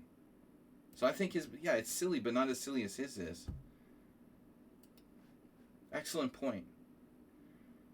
But I'm talking about these herky-jerky, not herky-jerky, just knee-jerk, that's it, knee-jerky moves where you're just like playing it automatically. Acerbate, of course, one of the worst. With the knee-jerk sort of fetish moves. We just do h4 in every game, or, you know, whatever it may be. You guys might, why are you saying this? Why do you criticize everyone? That's my job. I'm here to try to help everyone play better chess and help myself. And also to help myself to learn how to play. And I'm thinking about the game and how to play better. Now what do I do, right? If knight g5, it might be hard to lose that.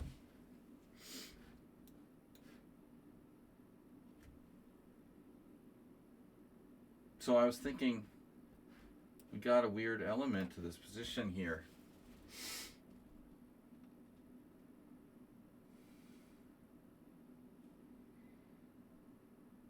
I'd love to hover my mouse over the resign button.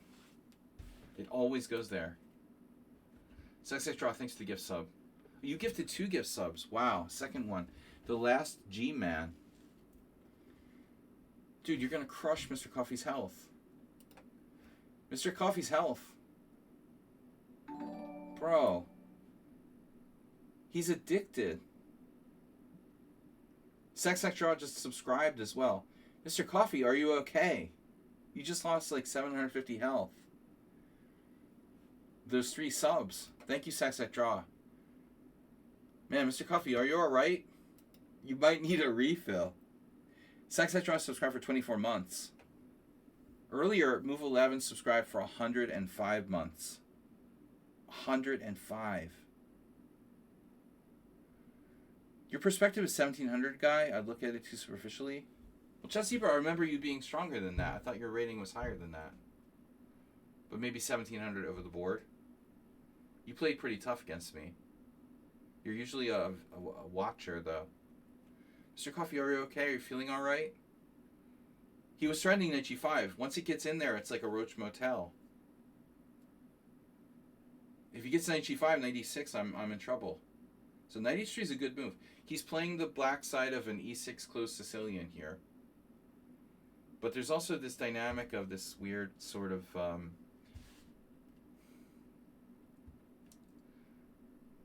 Now here's an irony for you.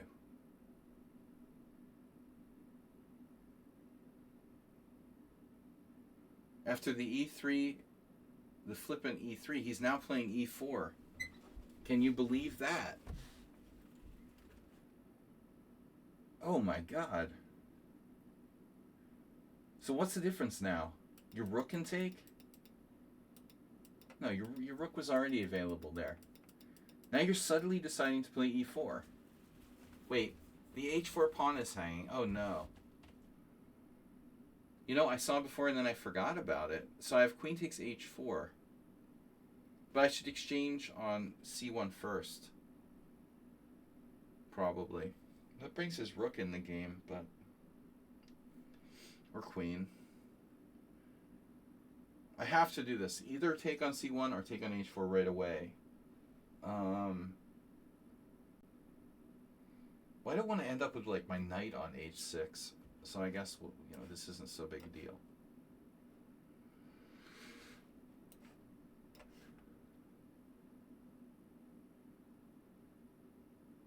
I don't like how quickly he played that move.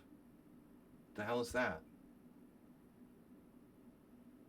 This is some kind of tactical concept where he wants to... I take with the pawn and he plays queen g5, forcing a exchange of queens. And then his knight has access to e6 and h7. Wow, what was that? We got a hype train incoming. I don't get these weird random hype trains. We had a couple of effects. 5 or 6 normal tournaments.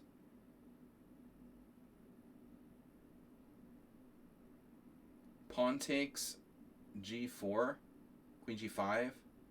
I'm in an endgame. I got like h6 there.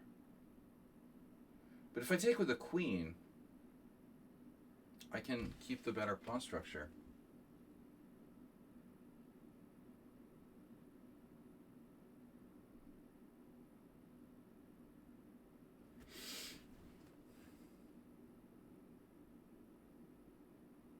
Access to the e6 square.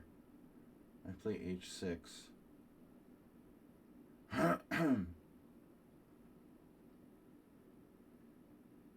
Yeah, I don't know. The e6 takes.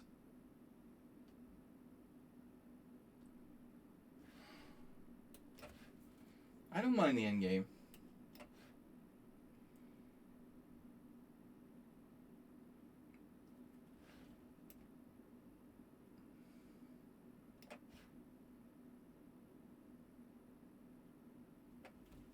He's ahead of me on time. Texas Pete is just still... He doesn't lose. Fuck, does he ever lose?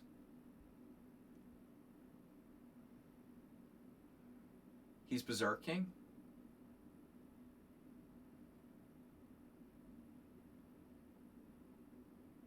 Texas Pete has 55,000 games. That's a lot. Most of them correspondence. That's why he's 2,700. Guys, gift, sub, or cheer to level up. Don't forget to support your local right-wing billionaire. And say hi at the St. Louis Chess Club, where I've never been and I never will be. I like trying to make St. Louis the center of chess. Like, what are you talking about? Like, this is the most random place ever. Why not, like, Kansas or, I don't know, Tennessee or something? East Coast, baby. Alright, knight takes g5, h6, attacking the knight. Yeah, man, your knight's attacked. Come on. King e7. I just see king e7, knight a6. What's the problem? I don't need to play knight a6, only if he goes knight b5. So my next move is king e7. And then we'll see what happens.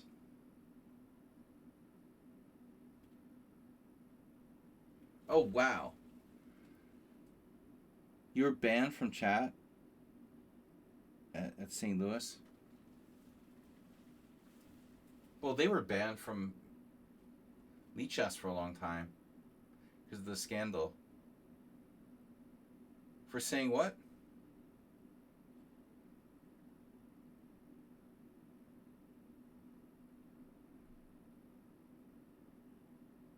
Free the Grandmaster?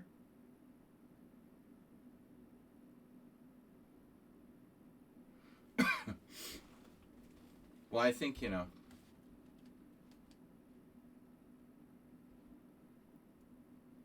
this is a sensitive issue. I wouldn't have known he was autistic if you didn't, like, say it 10 times. But you seem to be making your point. But people are very sensitive about that. You typed free Christopher? Wow. You can't make a protest like that and then complain when they chat ban you. I mean, you're kind of asking for it. It's a controversial thing to do. I mean, protests are controversial. You gotta expect, you know, some kind of answer. I mean, that's not surprising. All right, next up, Knight A6.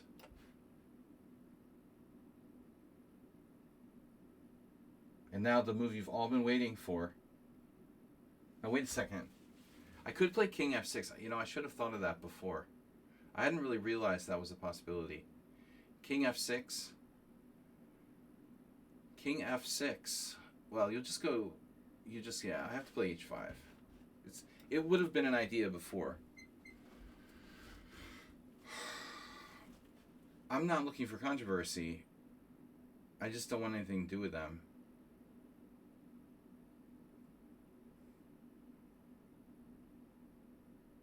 But I don't think his excuse is that he was autistic, you know. I think that the guy just is a probably, you know, spoiled kid, and I don't know. Nepo baby. I mean, a lot of these kids, dude, are autistic or not. I mean, they're just like really probably very arrogant and think that they're God's gift to the world. I don't know him personally, but you know what he did seemed bad, so I don't know why you're defending him so much. But I'm not sure, you know, connecting the fact that he has autism has anything to do with it. You know? I mean, it seems like any kid could have done what he did. It's just like a kid thing to do, you know? I just don't know. That's a connection that I don't know, you know, we can make or not. I need to know more information about him. Has he had other problematic behaviors in the past? I don't think you need to have autism to do that, you know. For a guy, you know, yeah, I don't know. But it seems like he deserved a punishment. So, regardless of whether he has autism or not, I mean, I don't know how long it lasts or whatever, but need more info on that one.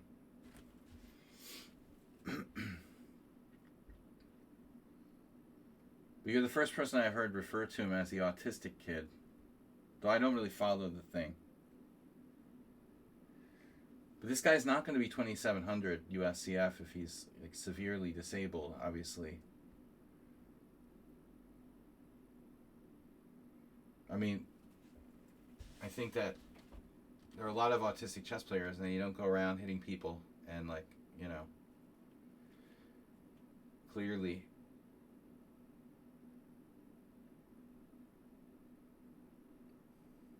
it was an extreme thing he did.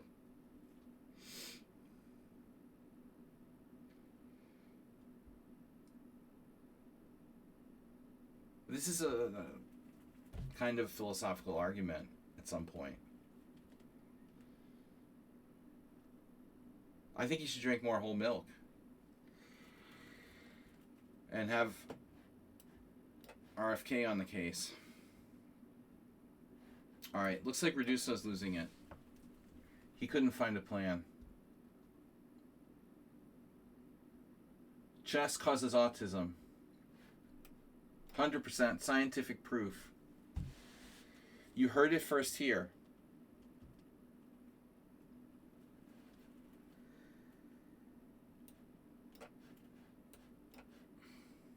It's not the only cause, but it is the most common cause of autism. Chess itself.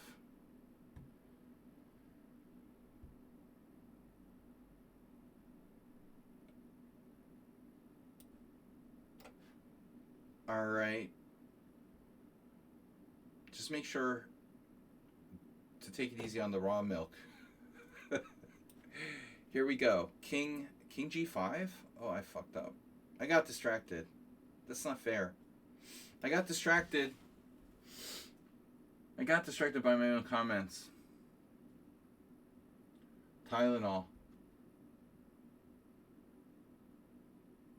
I don't understand how, like, Tylenol... Mr. Coffee's worried about getting sued for being a term protector. How hasn't Tylenol, like sued the shit out of RFK Jr. by now? You have no scientific basis for claiming that Tylenol, like, causes stuff like this. I mean, wouldn't he be, like, vulnerable to that? I mean, I don't understand.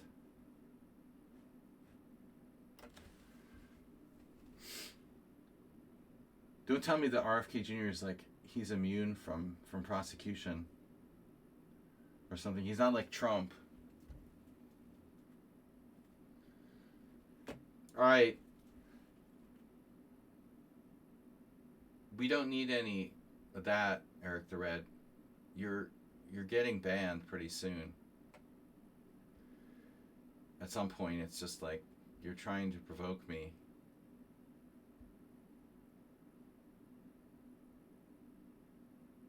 Are you serious?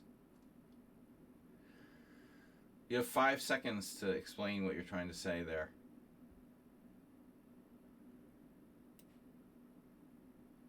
You mean snorting coke off the toilet seat? Alright, dude, whatever. I don't know what your deal is. You've been smoking too much coke. Clearly. He's gone. And he wanted to be gone. I don't know why, necessarily. But I think it's pretty clear at this point. Some people just want to be gone. What can you do? You want to be gone? You want to be gone? Be gone. Not my problem. Be gone. Check. Check.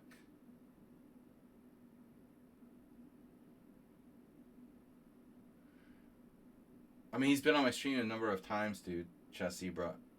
And he's never behaved like that before. This is not a new kid, dude. He's acting out a lot today. We've seen him on the stream. He's acted weird before, but nothing like this. Conservative, dude? There's nothing conservative about supporting RFK Jr. He was running for president as a fucking Democratic candidate. Are you serious?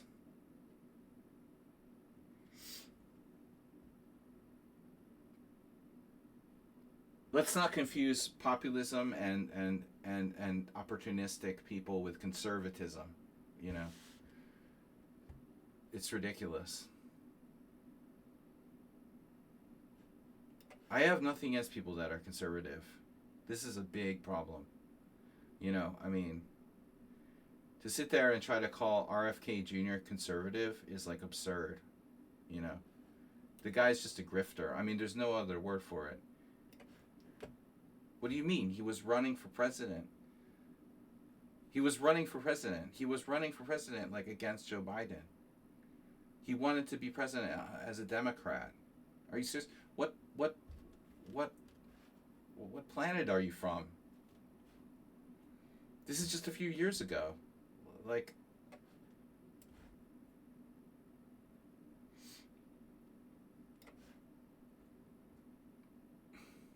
Kennedy, you know the name Kennedy? Do I have mate?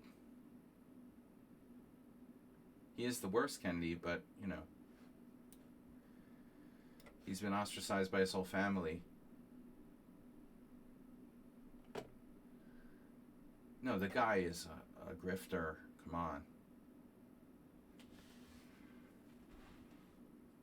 One minute he's running for the primary for the Democratic presidency. The next minute he's like Trump's health secretary. Are you serious? Just a guy who's interested in making money and having power. I mean, it's absurd. How could a conservative, no real conservative would defend RFK Jr.? That's some kind of cultist. I have no problem with people who have truly conservative viewpoints. But you let a grifter be president of the United States, and then another grifter, and another grifter, and another grifter, and another grifter. That's not about conservancy. I mean, or being conservative or Republicans, bro. This is not about us and them. These are predators and criminals, you know.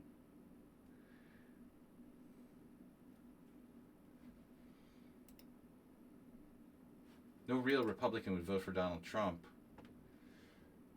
I mean, dude, whatever. They're all gone. I mean, it's just a cult now. Don't bring up the word conservatism. That has nothing to do with what's happening. Though the people use it in the media, you know. They use it in the media. They like to use it, throw it around. Conservatives, liberals, it's totally overused. The libs. You know, why are you getting me started? Why don't you play Chessy, bro? Chessy Bro's just here for the... You're not as bad as Eric the Red, but you are more interested in politics than chess. Well, you're a little bit interested in chess. Alright. Stapfargan. More than Bob, anyway. Stapfargan. We channeled Bob again. One more Bob. You're like my wife when she doesn't want to, like, do her work. Starts cleaning everything. I'm like, you don't want to do your work.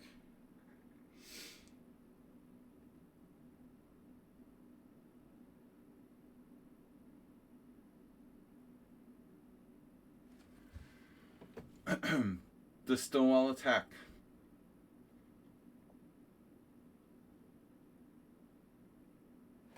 Does anyone else find cleaning to be very therapeutic? Like washing the dishes, some kind of repetitive?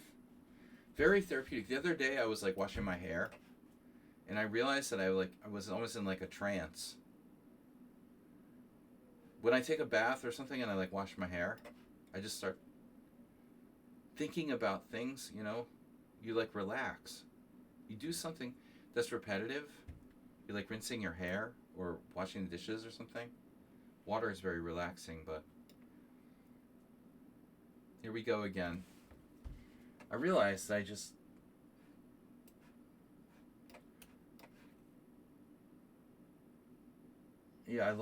like doing these repetitive tasks for relaxation.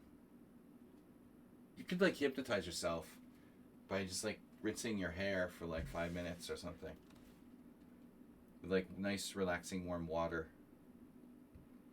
I'm almost going into like a hypnotic trance, and I start like not even realizing I'm just sitting there like and trying to remember things that I never normally have the time to sit there and think about.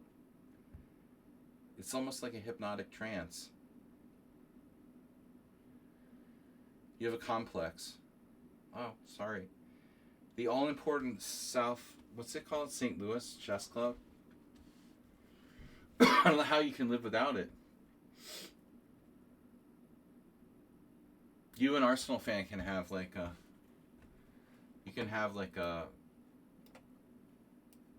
club to rehabilitate people that have been chat banned. Like Alcoholics Anonymous for people that have been chat banned. Chat banners Anonymous. What should we call it?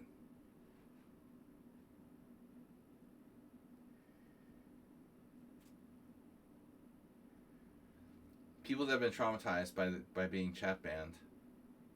You should sue the St. Louis Chess Club for emotional distress. Dude, totally in there with you. Go for it. Sue their ass for emotional distress.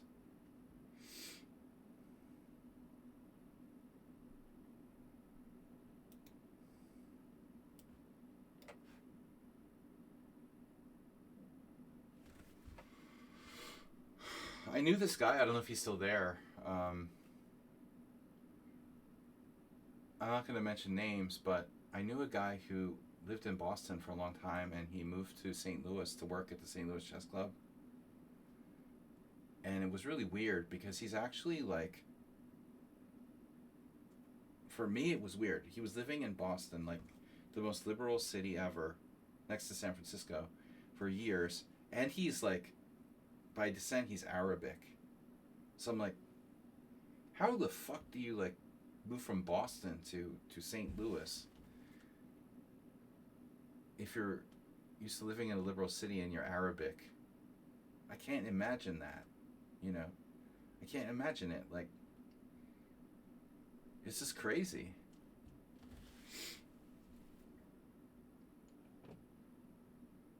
He's a really nice guy, a really good guy, and he's smart, and he's not political, but still, you know, moving from a place like Boston to St. Louis as an Arabic person, I mean, that's super weird.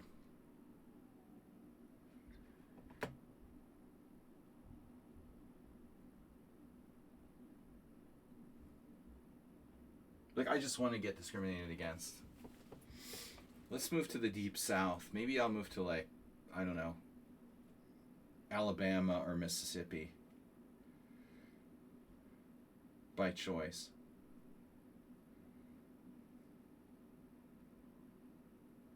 To work at Sinkfield. I guess if you need a job, you need a job. What can you do? So this center looks pretty mighty.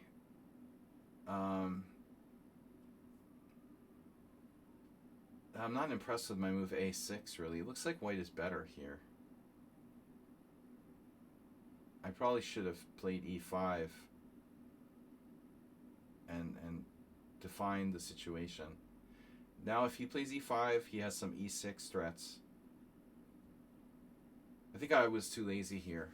But you got me distracted and chatting too much. It's a long tournament. Another thing I noticed playing online poker tournament a couple of weeks ago, it gets really boring and you lose your concentration really easily. I haven't done it in a long time.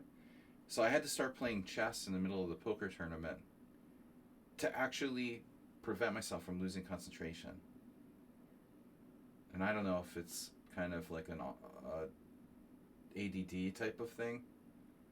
I think that most people just, they can't concentrate, right? The average person can't concentrate for long periods of time, especially now with mobile phones and TikTok, and it gets worse and worse. But I really have to watch out because I can easily lose my concentration. So easily here. I guess I'm a little tired today because I had a late night poker game and I had a few beers last night. Even a few beers, like 4 beers. Age 50. At age 50, 4 beers is enough to give me like a hangover the next day. You could find some counterplay. Well, that sounds good. White's extended, but I don't think he's overextended. No, I'm just saying, like, I wasn't paying attention and I let him have too much space. I think this wasn't necessary. You know, objectively, I've also played this kind of position with, like, knight on c6 before, but I think objectively, here, I need to play e5. I mean, I need to, like, take a stand here. I probably gave him too much. Although ultimately, I really have to watch this e6 and knight b4. Knight b4 is interesting.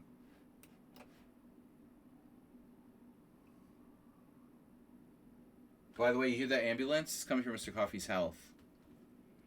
It's summer. It's summer. It's practically summer. It's like 16 degrees Celsius here today, which is quite warm for March. And we have unseasonably warm weather. There are thunderstorms predicted.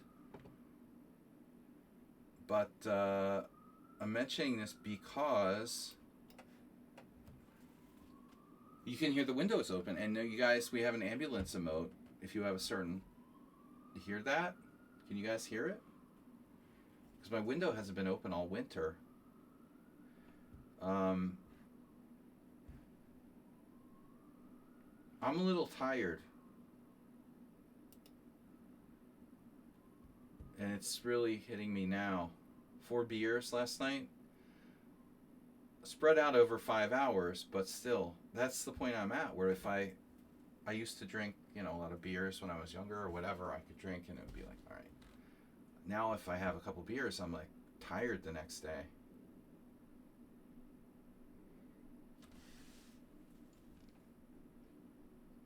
You don't have the emote. No, it's like not an emote. It's one of the things you get for being a subscriber. It's one of the subscriber badges. Sorry. I guess it's the badge, right? Like you have a panda. You have the masked panda? The COVID panda?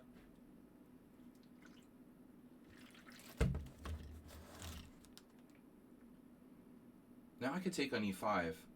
It still opens up his bishop on c1. I feel like rook c8 is worth something. e6 is still dangerous. Knight. Okay, maybe I take on e5. We have something with d4. So my knight's going to get pushed back by a3.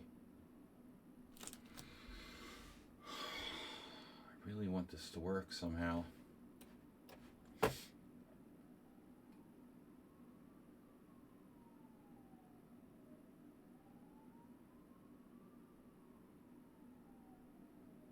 Those ambulances get really annoying. I mean, it's really, really annoying. They're all the time. They run the sirens no matter what time of night it is, even if there's no traffic. I love complaining about it on the stream. But if my window's closed, you can't hear it at all.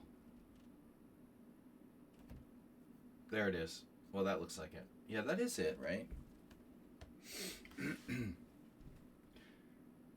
So I must have something here. What was my idea? Bishop a6? Doesn't do anything. I mean, with d6 pawn's hanging, I would open up the bishop on d4 if he tries to take the pawn. So taking the pawn looked kind of dangerous for him. I mean, I would say I take on e4. That's terrible. Bishop a6. Why doesn't bishop a6 work? Define work.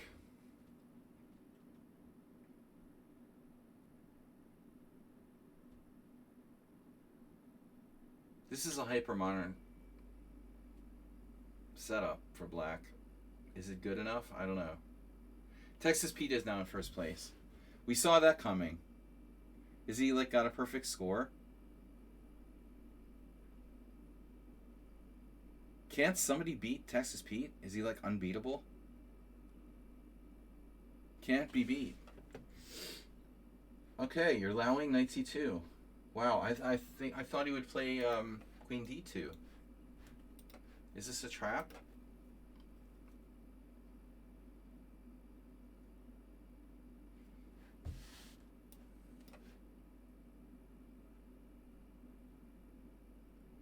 Magic the Gathering. Isn't that like one of Arsenal fans' favorites? How old? What? How do I even put the badge before my name? Oh, man. You hung 2 pieces in one move. In a completely winning position. That hurts. Uh-oh. My rook is pseudo-trapped.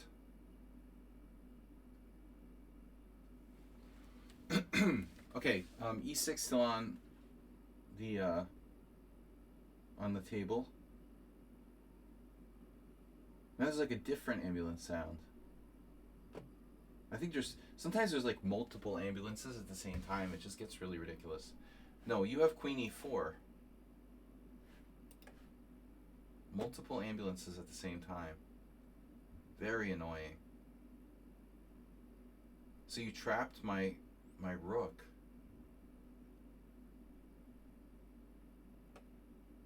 Well, I got to do something. Good news is I have a very strong light square bishop. Test. Mr. Coffee, you changed your badge. I saw what you did there. Pete has warped into a correspondence world. Change your badge.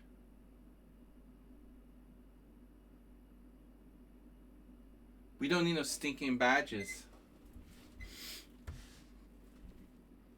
Show me your stinking badges, man.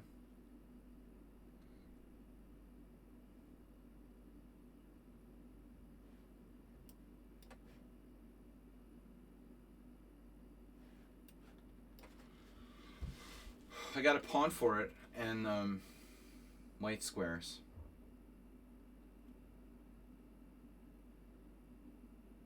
But that queen on, man, the queen on e4 is, that's a bitch.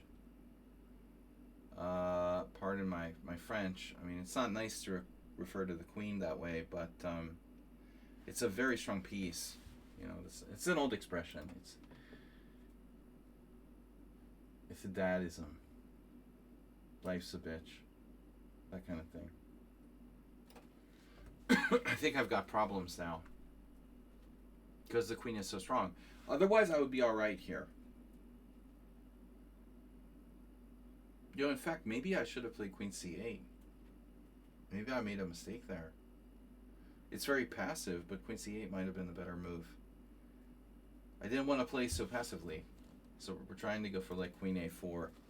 Defend my knight on d7.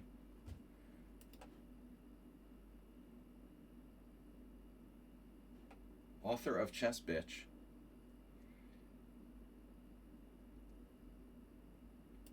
All right, here.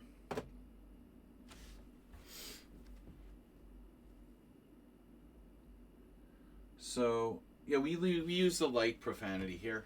I like light profanity. Otherwise, it's just too, you know, too pure. You gotta switch to non-mod view to verify.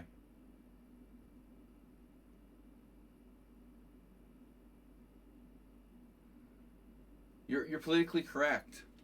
DC. I thought that's what you guys were talking about. All right. Well, I don't think I'm going to be able to hang in there with old Texas Pete. He's new and improved. You're trading queens? Dude. You're not trading queens. Nice try, though. He almost traded queens. Actually, that was kind of a lucky break for me. I might be able to hold this now. We have more time, but that's not the issue. I mean, Stapvargan is pretty fast, actually. I need like a reduce on knight thing. My knight b8, you know, the knight b8, knight c6, Igor Polovodian. Knight b8 is seriously a move. It's gonna need to be played.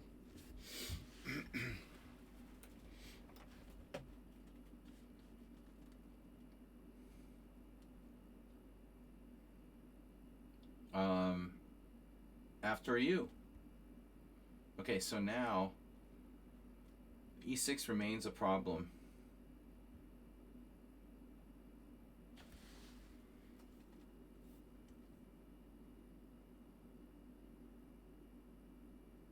Well, d5 is also an issue, but I don't know.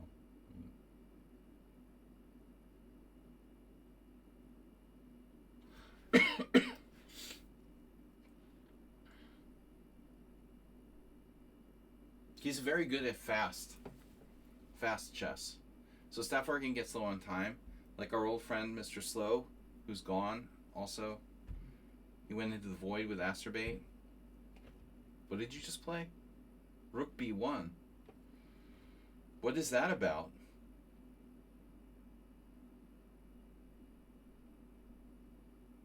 Why Rook B1?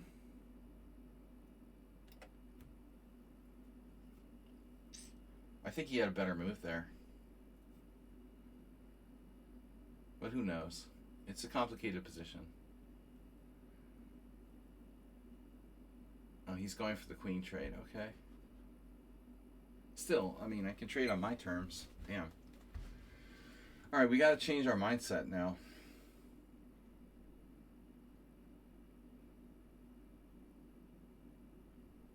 I don't think I can avoid the exchange of queens.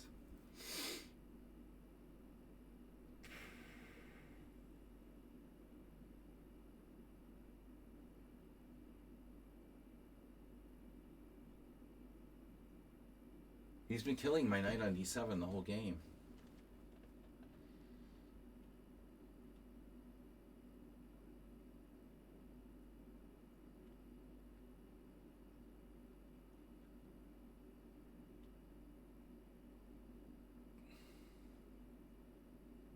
We need to break out.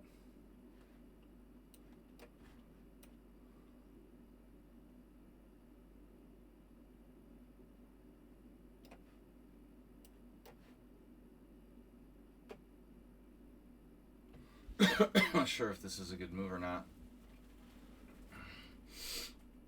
It's starting to piss me off.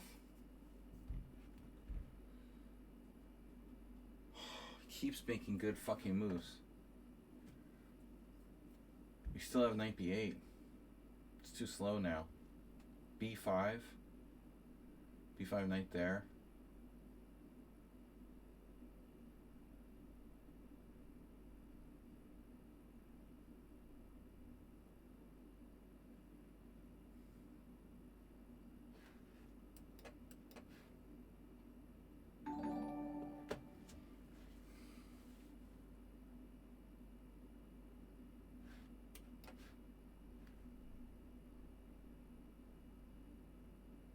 Would I still have my pawn for the exchange?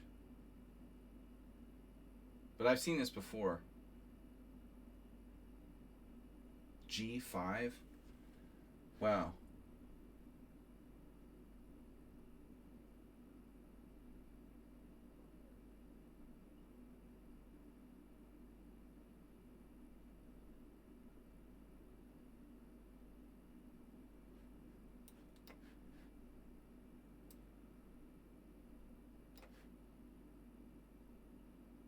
What?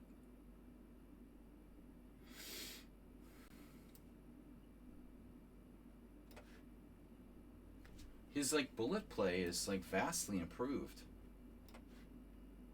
Stavargan. It's really weird.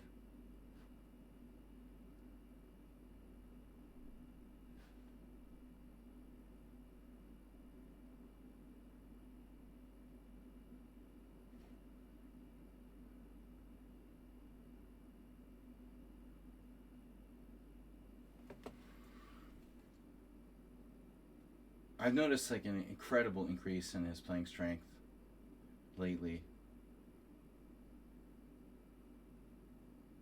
He also got up to like a record rating. This is a 3-second increment.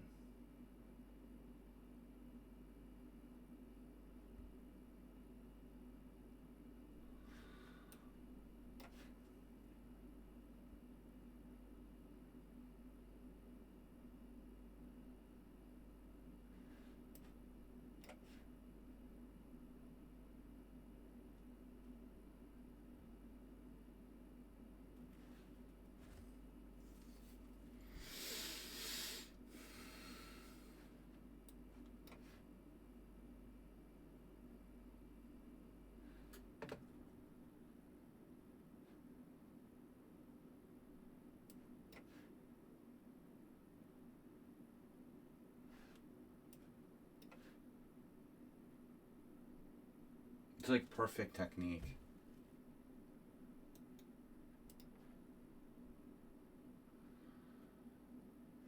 I couldn't move my knight the whole game.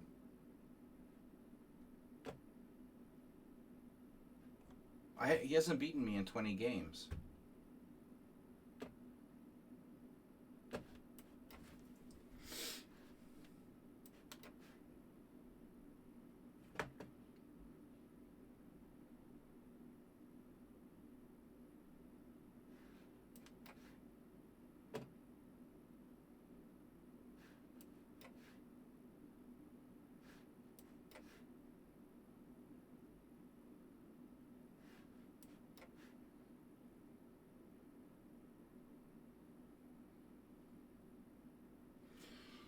That feels bad.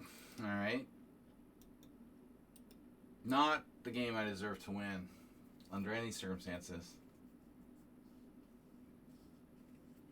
You played perfectly. He had all sorts of wins, Jesse, bro. There's no reason to point out he had this or that. I mean, of course. It was just winning 100 different ways, you know. Nobody likes that. The backseat driver. Rook f8 after I played king f6. Rook f8. My knight was hanging? You mean I just hanged my knight? Really? I thought I played g5. So I played g5, he made some move. I thought he went like rook c5. Really? Are you sure? I hung my knight?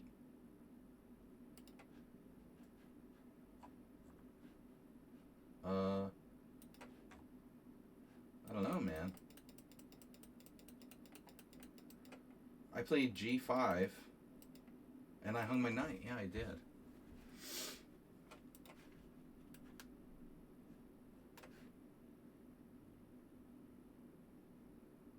Well, at that point it didn't matter. I mean, I was totally lost.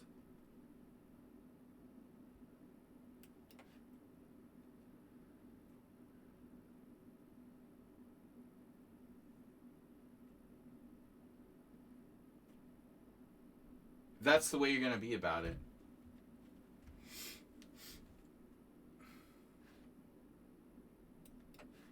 Mr. Hippo.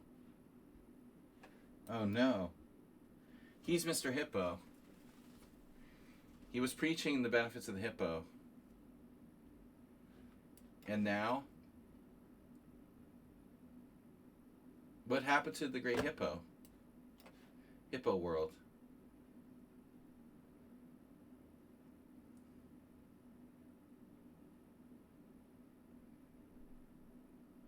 Well, thanks to that undeserved win.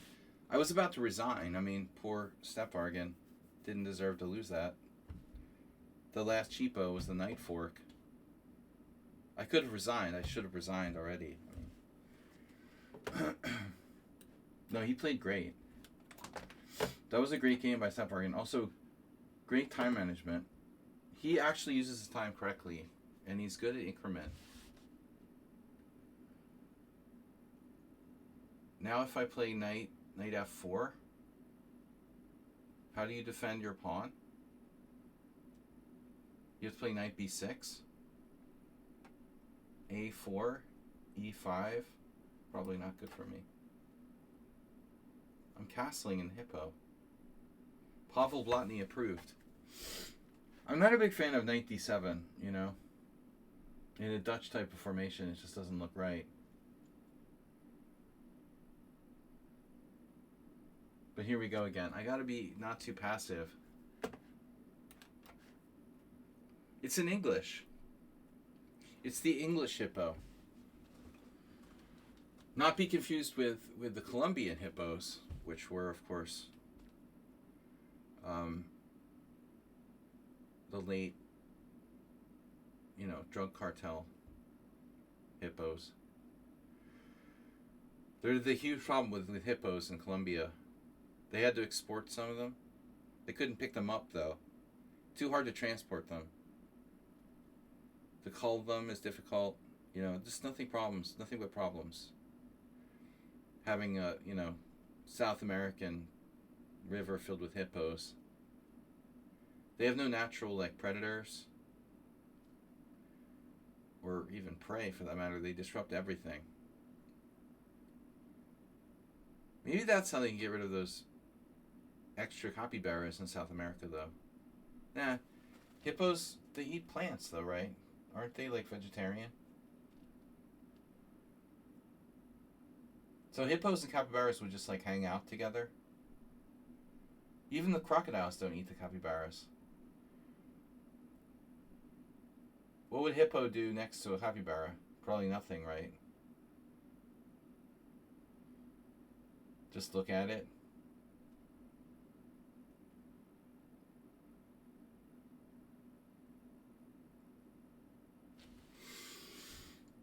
Uber driver, what are you doing, man?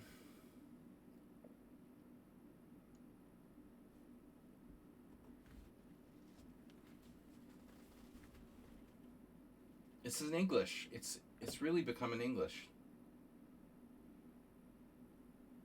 An actual dyed-in-the-wool English hippo.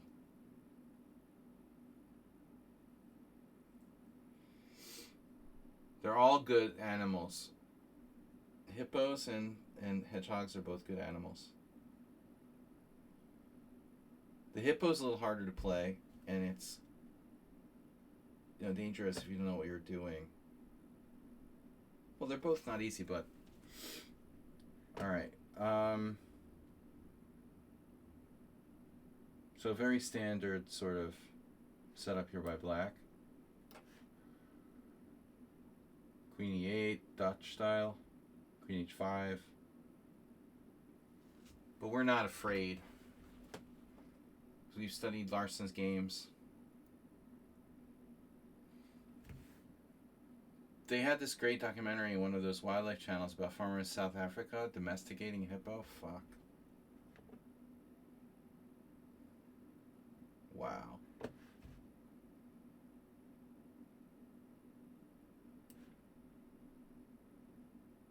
Wow, that's crazy. Everybody like always quotes the thing about like hippos kill more people than any other animal in Africa.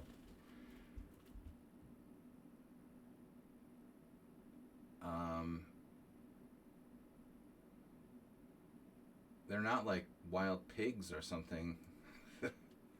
Pigs are dangerous enough, you know. Wild pigs are pretty freaking dangerous, but domesticating a hippo, that sounds interesting. Yeah, I like the photos that you see. What was the animal that the cartel was using? Well, I mean, the former drug kingpin just had them as pets. Are you like speaking Yoda or something?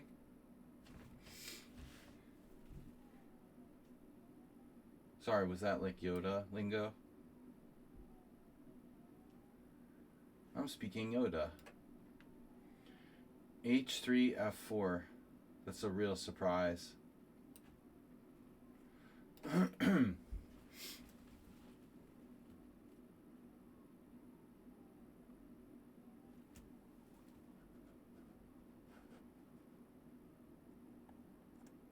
That is cool.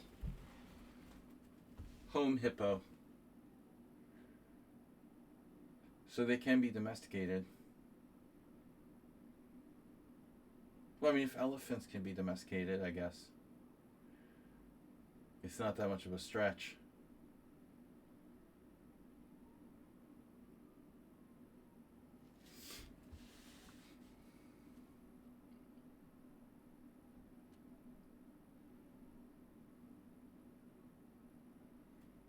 They have a huge problem with too many capybaras in like Argentina.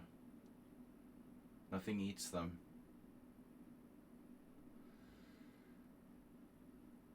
Yeah, I thought you'd do that.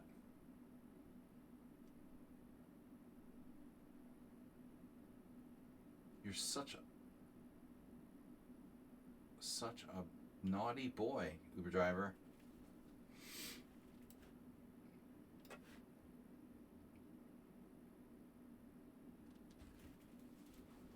E4. I'm not opening up your bishop on C8 by taking on E4.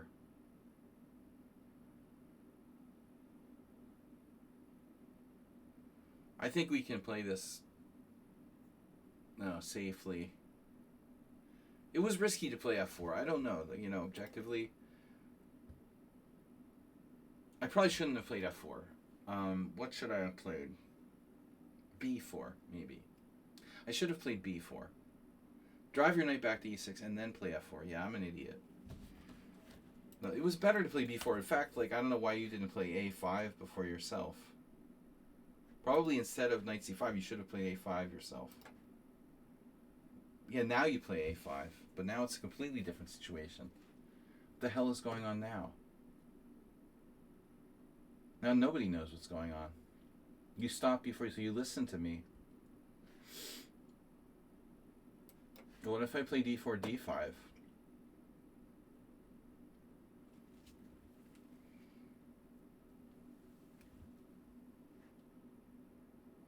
Guys, last game for the tournament.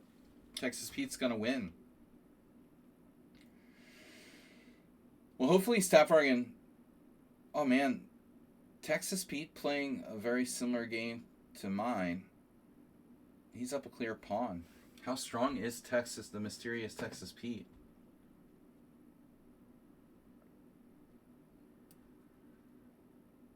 I am going to play d5. I do not want you to unite your pawns. Pawn united. Bishop d8, bishop e6. That's always a classic. But this opens this up. Battle Royale with cheese.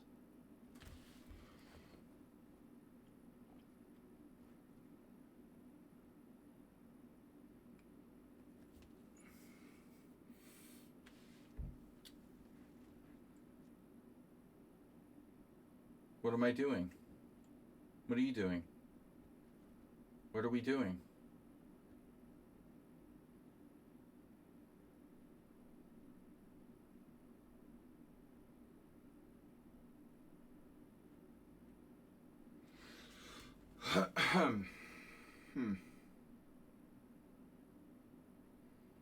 So what's the plan here, Mr.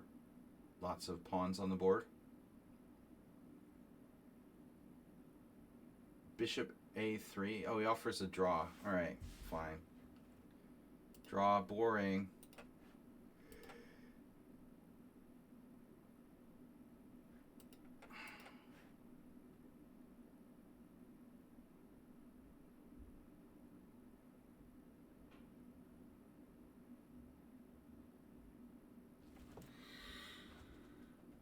Hello.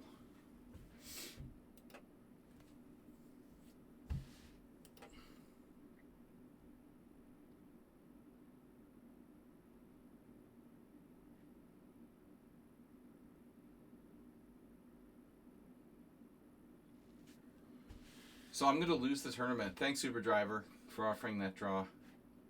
Maybe I can get one more game in. But Texas Pete has like a perfect score. He won every single game. His performance is 25-60 now. But he was losing in one game, apparently.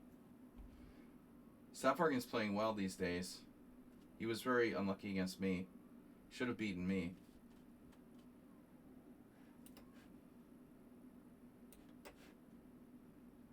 It's a berserk. Ruslan Bear played d4, the London. Oh no. Screw the London, man.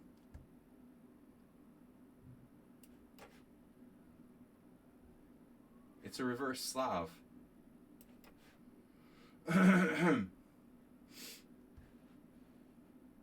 Yeah. I might not be able to get this game done in time.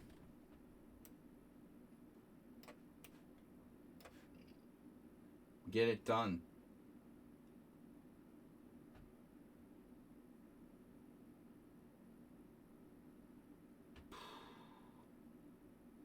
Close, but no cigarro. I almost have a tactic there with knight takes d4, but I don't think it works. Didn't see the concept working. Maybe now.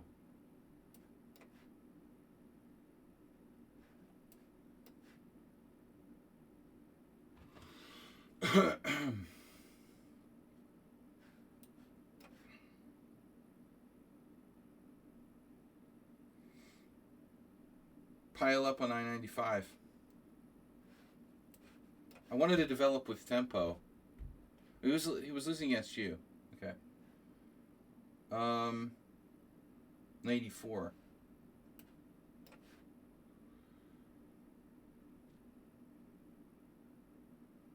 Yeah, I played him twice. I guess he's legit.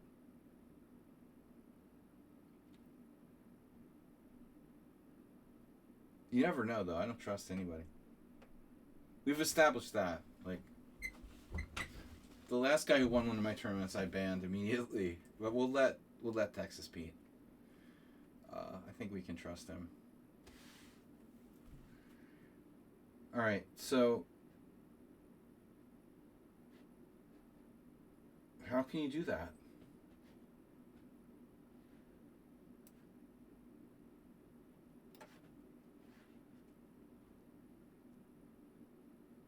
I'm going to have to trade queens.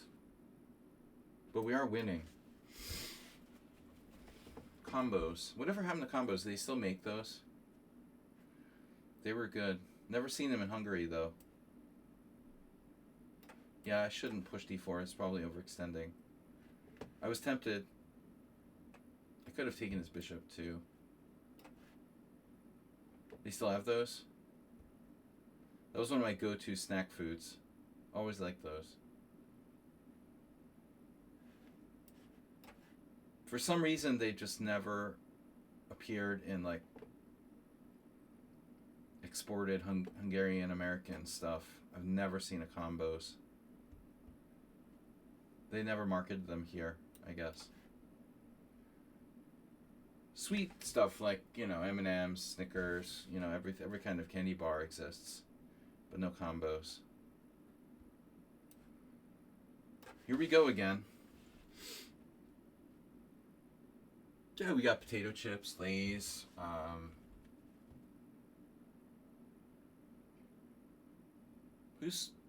Wonder which snack food company produces combos. Not Lay's potato chips, I'm gonna guess. Important questions and others will be answered before the end of the stream. At least AI is good for something. Answering like stupid random questions. It's the only good thing about AI.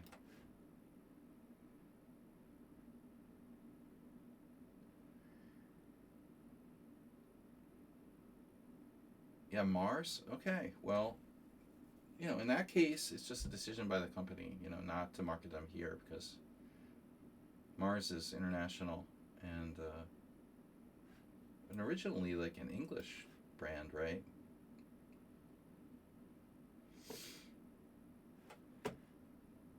Americans are like, what is a Mars bar? Freaking British candy bar. He's gonna hang in there and make me sorry that I ever lived.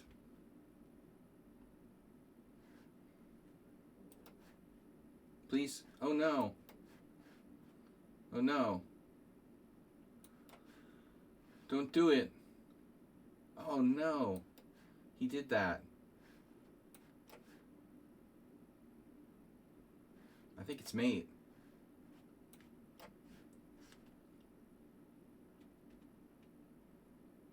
We're making progress.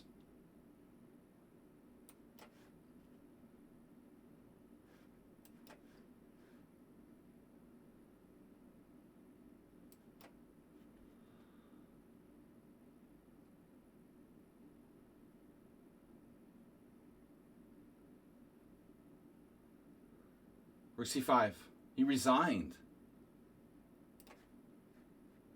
Texas Pete is still ahead of me because Uber Driver fucked me up with that draw. Oh my god.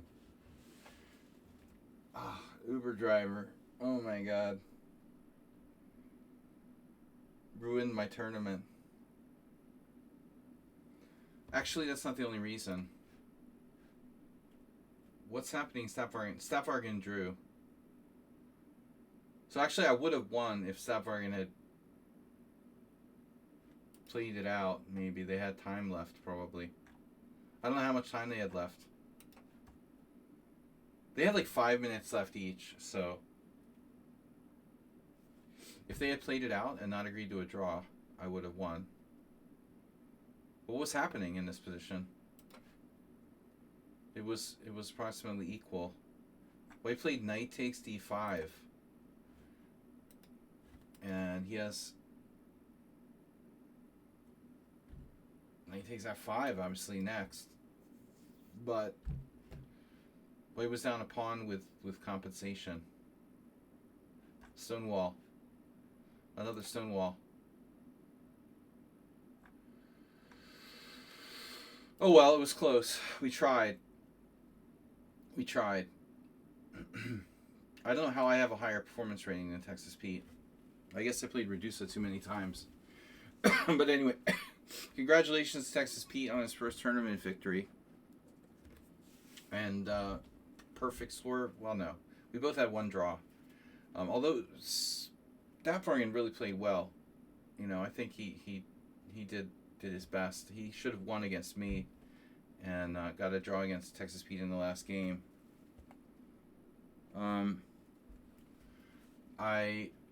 Of course, Uber Driver. I had a game with Uber Driver too, which was just brutal. You know, am I worse there? Yeah, I was a little worse. Uber Driver played 0 inaccuracies, 0 mistakes, 0 blunders. Of course he's cheating.